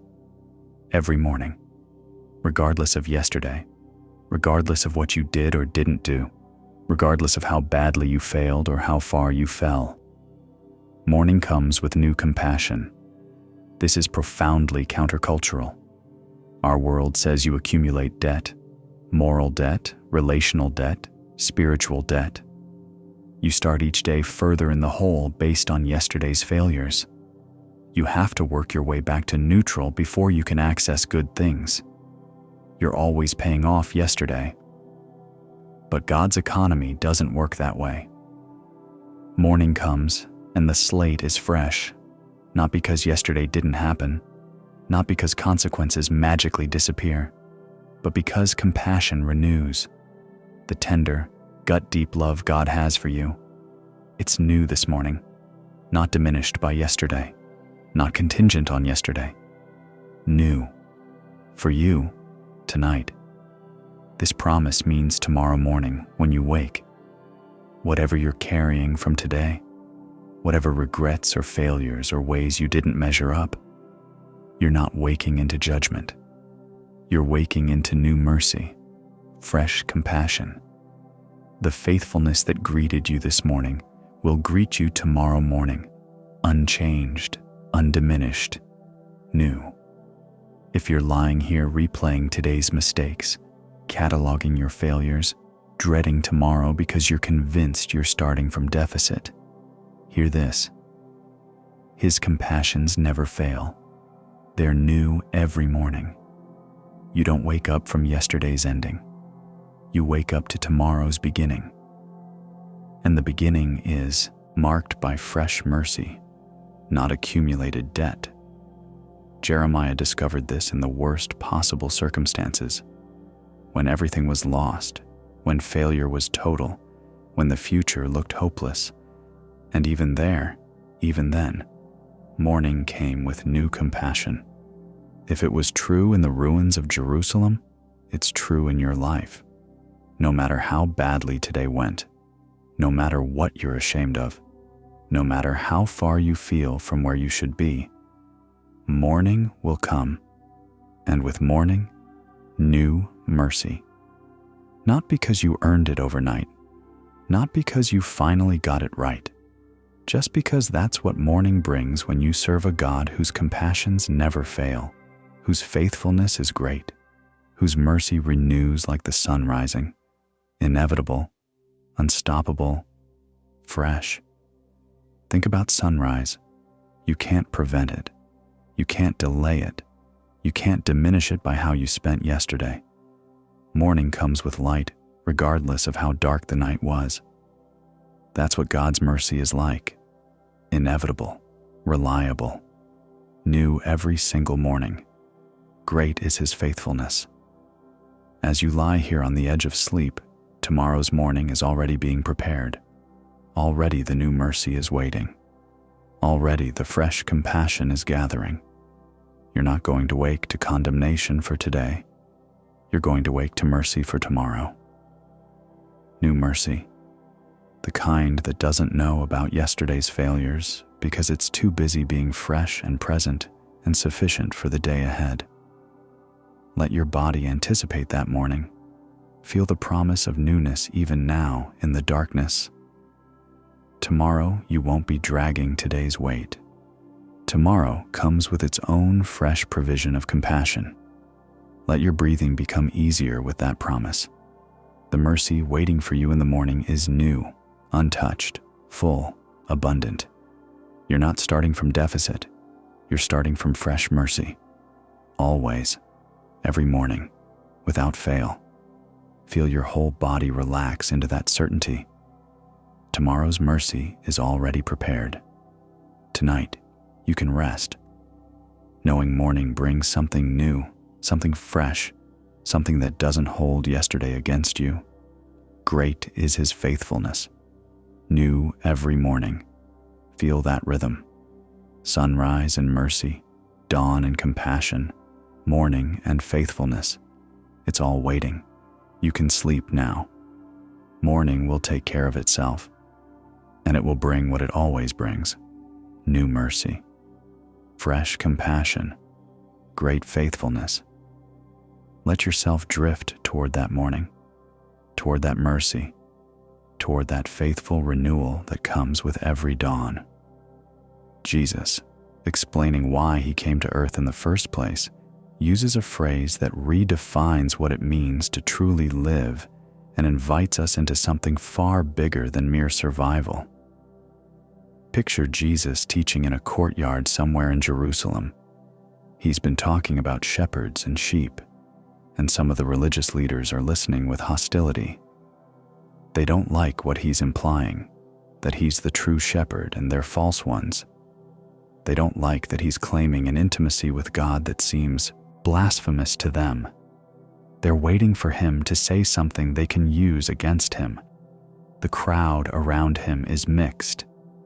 Some religious leaders who oppose him. Some ordinary people who are curious, hopeful, hungry for something different from the endless burden of religious rules they've been trying to follow.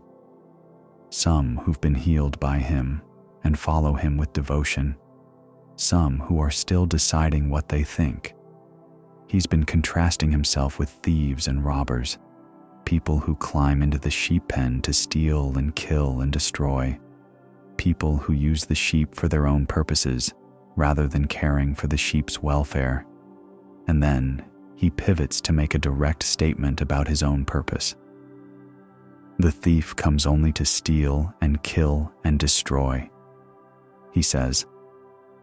The crowd knows exactly what he's talking about.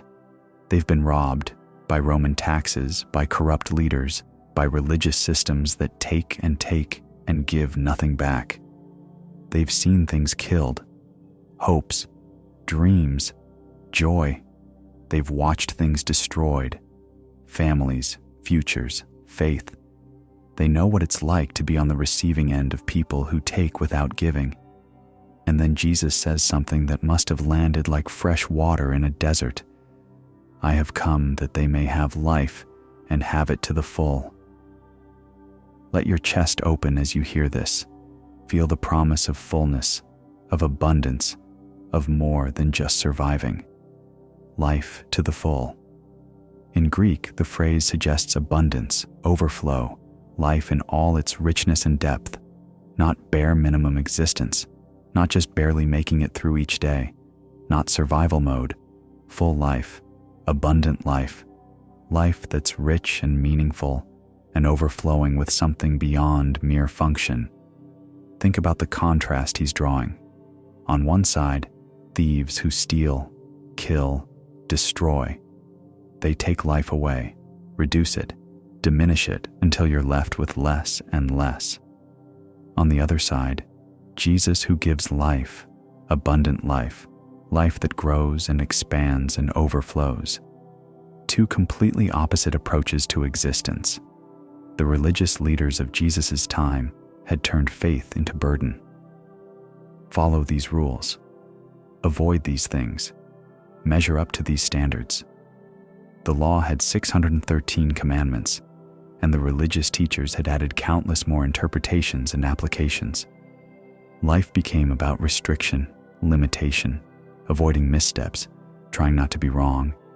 It was exhausting, joyless, small. Jesus says, that's not what I came to bring. I came to bring fullness, abundance, life that's bigger, deeper, richer than what you're settling for. Notice your breathing. Can you feel it filling your lungs completely? That fullness is what Jesus is offering, not just a little bit, but full. This teaching matters for how you think about rest, about tonight, about your relationship with God. If you've been thinking that faithfulness means minimizing your life, shrinking your desires, settling for less, enduring rather than enjoying.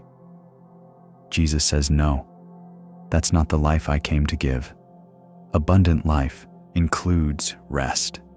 It includes peace. It includes joy. It includes permission to sleep without guilt. It includes Sabbath and celebration and actually enjoying the gift of being alive. The thief says, your life should be small, restricted, burdened. Jesus says it should be full.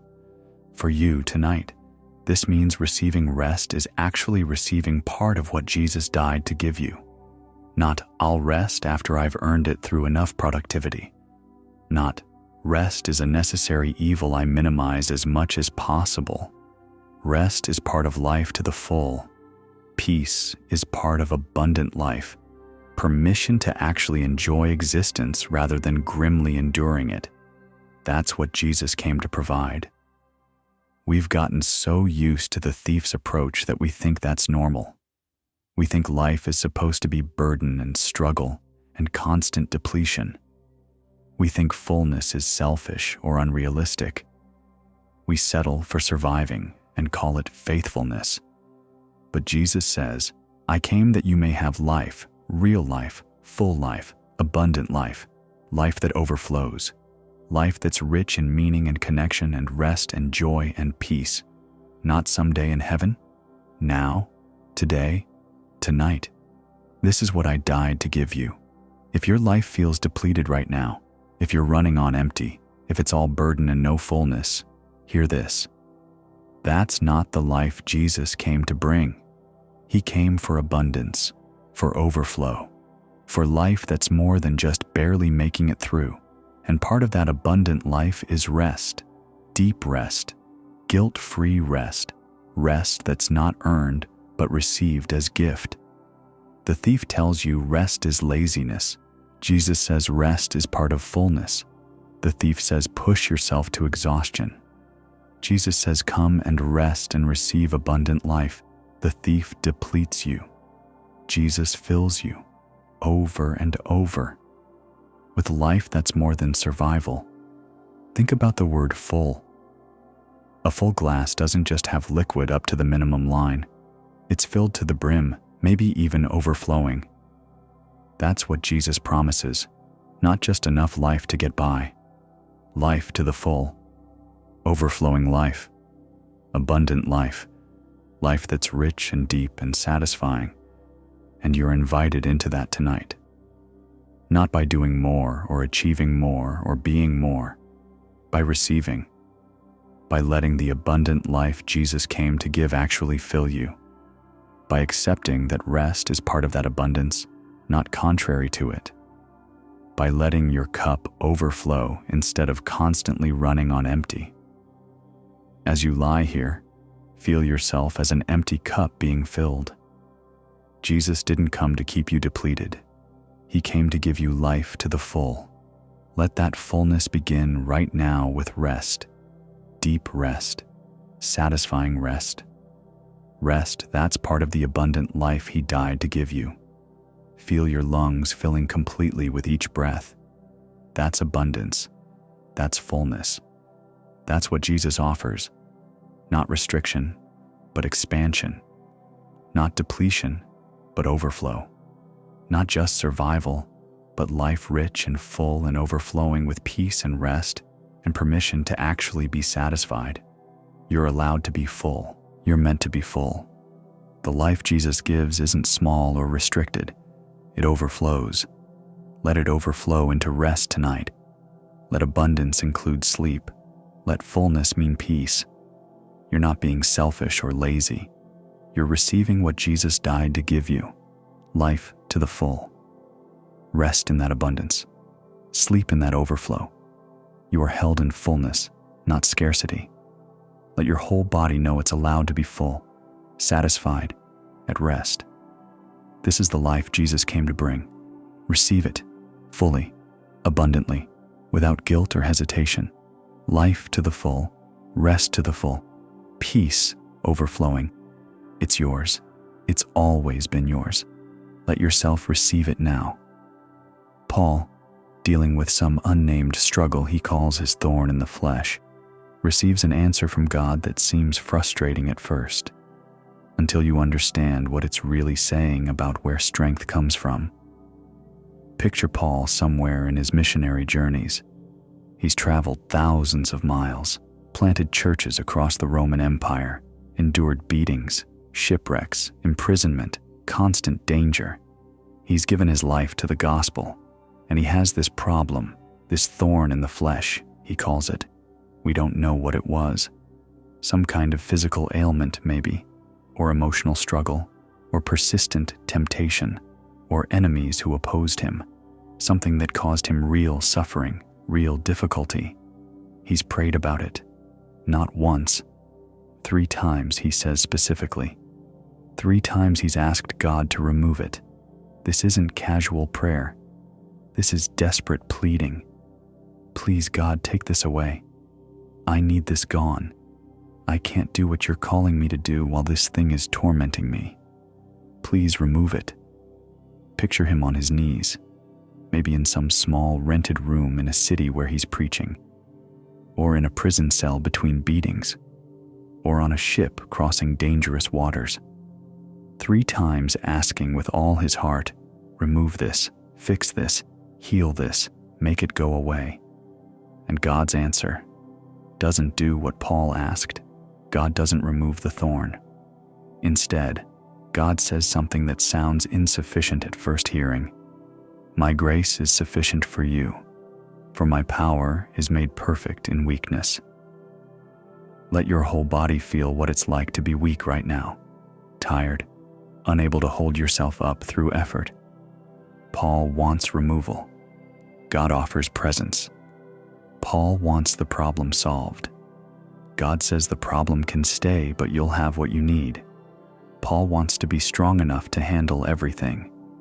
God says your weakness is exactly where my strength shows up best.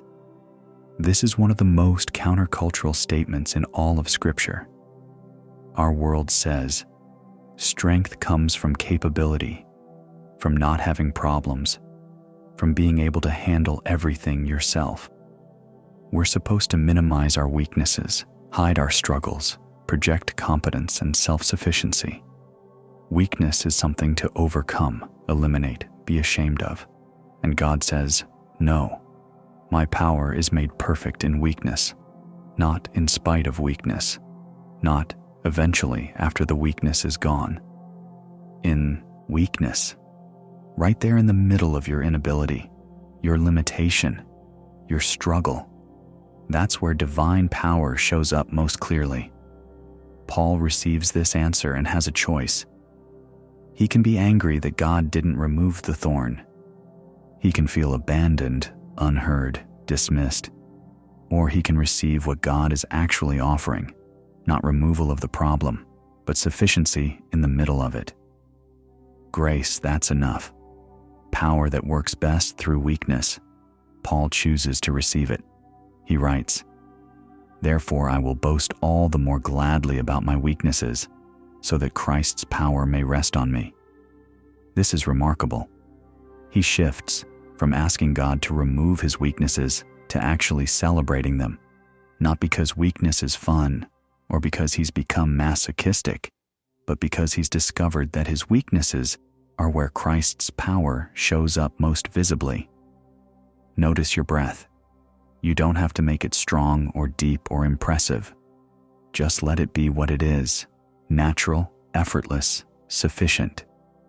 This teaching transforms how we think about our limitations, our struggles, our inability to handle everything perfectly.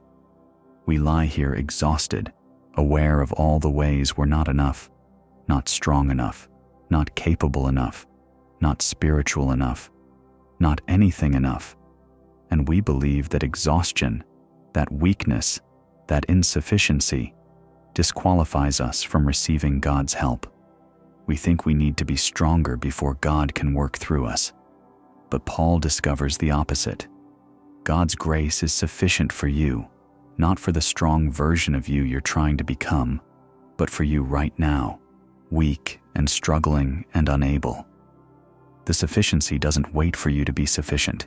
It meets you in your insufficiency. And more than that, God's power is made perfect in weakness.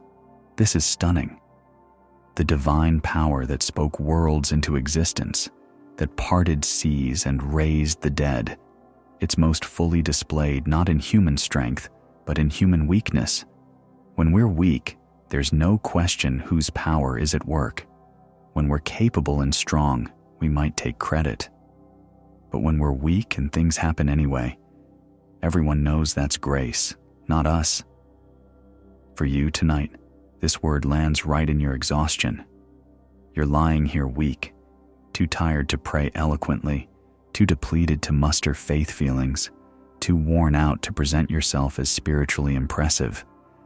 And you might think that disqualifies you from God's attention or help. Paul says, that's exactly where grace is sufficient. That's exactly where power is perfected. Your weakness isn't disqualification. It's the precise place where grace meets you. You don't need to be stronger to receive help. Your inability is the doorway for God's ability. Whatever you're facing tomorrow, whatever feels too hard, too much, too impossible given your limitations, you don't need the problem removed to be okay. You don't need to be stronger than you are. You just need grace that's sufficient. And it is. Right now, in your weakness, God's power doesn't wait for you to become capable. It shows up most clearly in your incapability. Think about the promise. My grace is sufficient, not will be sufficient after you try harder, or would be sufficient if you were better. Is sufficient, present tense, right now, for you, as you are. Weak, tired, struggling, insufficient. The grace is sufficient for exactly that. You don't have to fix yourself first. The sufficiency meets you in your brokenness. And my power is made perfect in weakness. This is permission to stop pretending you're stronger than you are. Permission to stop hiding your struggles. Permission to let your limitations be visible, because that's actually where divine power shows up most clearly. When it's obvious you can't do it yourself, that's when everyone can see it's God doing it. You can stop striving to be sufficient. You can stop pretending you're capable of handling everything. You can let yourself be weak because weakness is exactly where grace is sufficient and power is perfected. Not in spite of your inability, but right there in the middle of it. As this truth settles into your tired body, feel yourself relaxing into weakness instead of fighting it. Your exhaustion isn't failure. It's the place where grace is sufficient. Your inability isn't disqualification. It's where power is made perfect. Stop trying to be strong enough on your own. Let yourself be held in the sufficiency of grace that meets you exactly as you are, weak, limited, human, unable. Feel your breathing becoming easier with that permission. You don't have to be more than you are. Grace is sufficient for what you actually are. Power is perfected in your actual weakness, not your imagined strength. Let your body be weak. Let your mind be tired. Let your spirit be depleted. That's exactly where grace works best. That's exactly where power shows up most clearly. You are held not by your strength, but by His, and His grace is sufficient for you, for tonight, for tomorrow, for all of it. Sufficient, always, especially in weakness. Rest in that sufficiency. Sleep in that grace. You don't need to be stronger. You just need to receive what's already sufficient. And it is. It's always been. It always will be. His grace. Sufficient. For you. As our time together comes to a close, we return to Jesus' final words to His disciples before His death. A gift He leaves specifically for moments like this. For nights like tonight, when peace feels far away.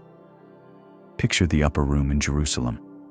It's Thursday night, though the disciples don't know what's coming. They've just shared the Passover meal together.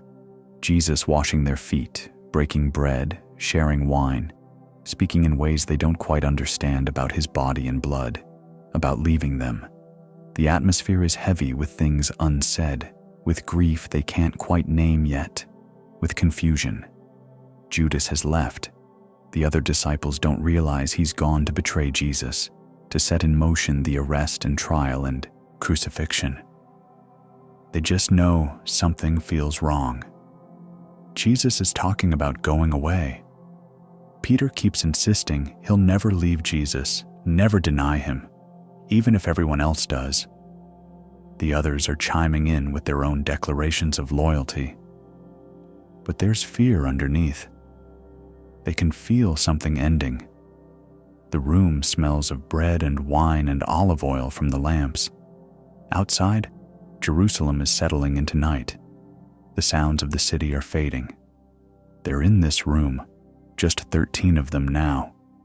And Jesus is speaking his final instructions, his last reassurances, his parting gifts before everything changes. He's told them about the Father's house with many rooms. He's told them about the Spirit who will come. He's told them to love one another. And now he says something they'll desperately need to remember in about 12 hours when he's hanging on a cross and everything looks lost. Peace I leave with you. My peace I give you. I do not give to you as the world gives. Do not let your hearts be troubled, and do not be afraid. Let these words wash over you like a benediction. Feel them settling on your shoulders, your chest, your whole body like a blessing. Peace I leave with you. Not advice about how to find peace, not instructions for achieving peace. Peace itself, as a legacy, as an inheritance, as a gift left in a will. When I'm gone, he's saying, this is what remains, my peace, not borrowed, not temporary, mine, and I'm giving it to you. My peace I give you. Present tense, active. He's handing it over right now as he speaks, not someday, not after they've proven themselves. Now, while they're confused and afraid and don't understand what's happening, while they're about to fail him, Peter with his denials, the others with their running away. He gives the peace before they do anything to deserve it. And then the crucial distinction. I do not give to you as the world gives. The world's peace is conditional. You have peace when circumstances are peaceful, when threats are removed, when everything is under control, when you've achieved security. World peace is fragile, temporary, dependent on external conditions staying favorable. But my peace, Jesus says, is different. It's not dependent on circumstances. It's not fragile or conditional. It's not something you achieve. It's something you receive. And once received, it doesn't vanish when circumstances turn hard. It existed on a boat in a storm. It existed in a garden facing arrest. It existed on a cross. This peace transcends circumstances. It exists in the middle of chaos, pain, betrayal, death. Notice your heartbeat.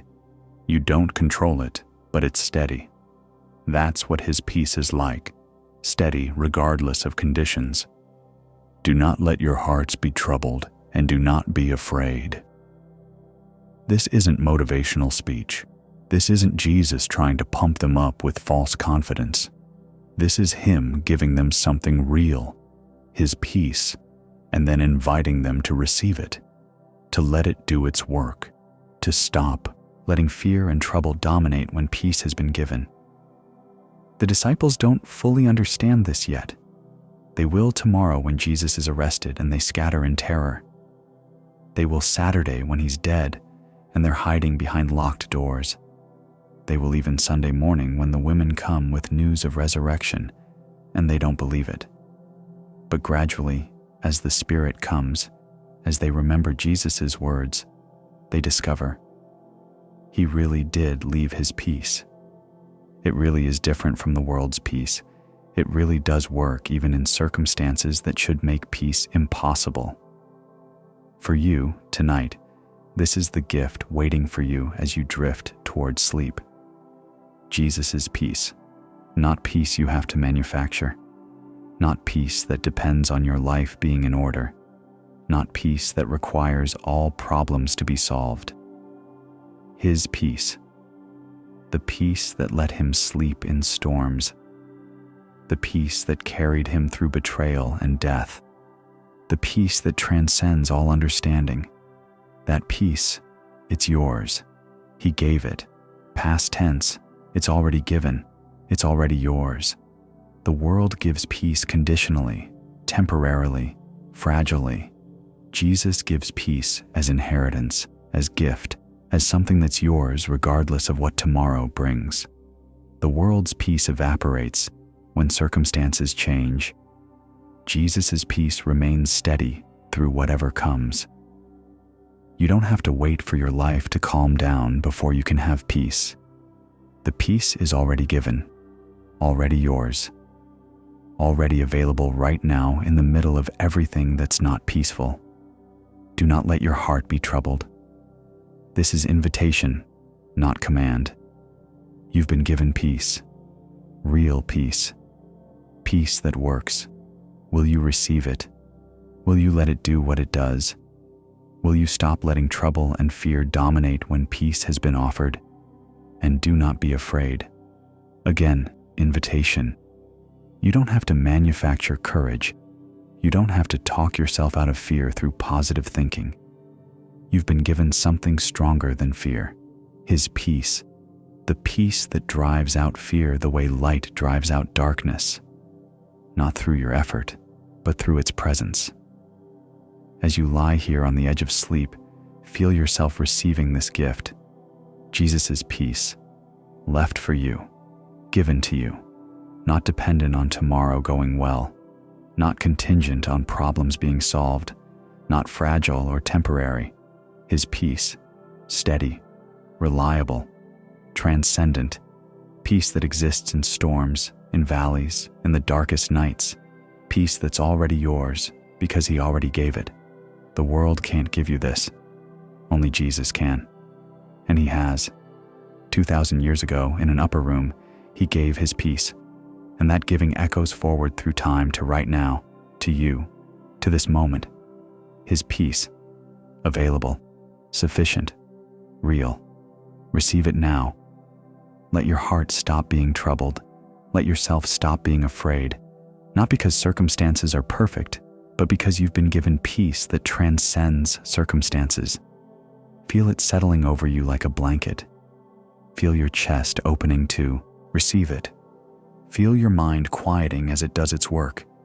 This isn't peace you achieved. This is peace you've been given. Jesus' own peace, the peace that let him rest even facing death. That peace is yours, given, received, working its quiet miracle even now as you drift toward sleep. Peace I leave with you. My peace I give you. Receive it. Rest in it. Sleep in it. You are held in peace that the world cannot give and cannot take away. His peace, forever yours. Let it carry you now into rest. You are not forgotten, even in the darkness of this night, even in the exhaustion that brought you here. You don't have to earn the right to rest through achievements or spiritual performance or anything else. Rest is woven into the fabric of how God made you, sacred as the seventh day, necessary as breathing. Even if nothing has changed on the outside, even if tomorrow holds the same problems as today, you are still held in arms that never tire, still known by thoughts more numerous than sand, still loved with a love that drives out fear and doesn't depend on your deserving. The work is finished, not by you, but by Jesus. So your sleep tonight isn't failure to complete what remains, but trust in what's already complete. The shepherd who never sleeps is watching. The everlasting arms are underneath. The new mercy is already preparing for your morning. You are held in peace that transcends circumstances. in grace that's sufficient for your weakness, in abundance that makes even this rest part of life overflowing. May your sleep be deep and unhurried tonight, untroubled by the demands of tomorrow or the regrets of today. May you rest in the stillness that's holy, in the darkness that's held, in the quiet where God does his deepest work. May you wake knowing you are not starting from zero with God, but from the place of someone already loved, already chosen, already held in thoughts more precious and numerous than all the sand on all the shores of all the seas. If this time helped you rest, you're always welcome to come back here whenever you need a quiet place to breathe. Sleep well, beloved child of God. You are held, you are known, you are deeply, perfectly loved. Rest now. Good night.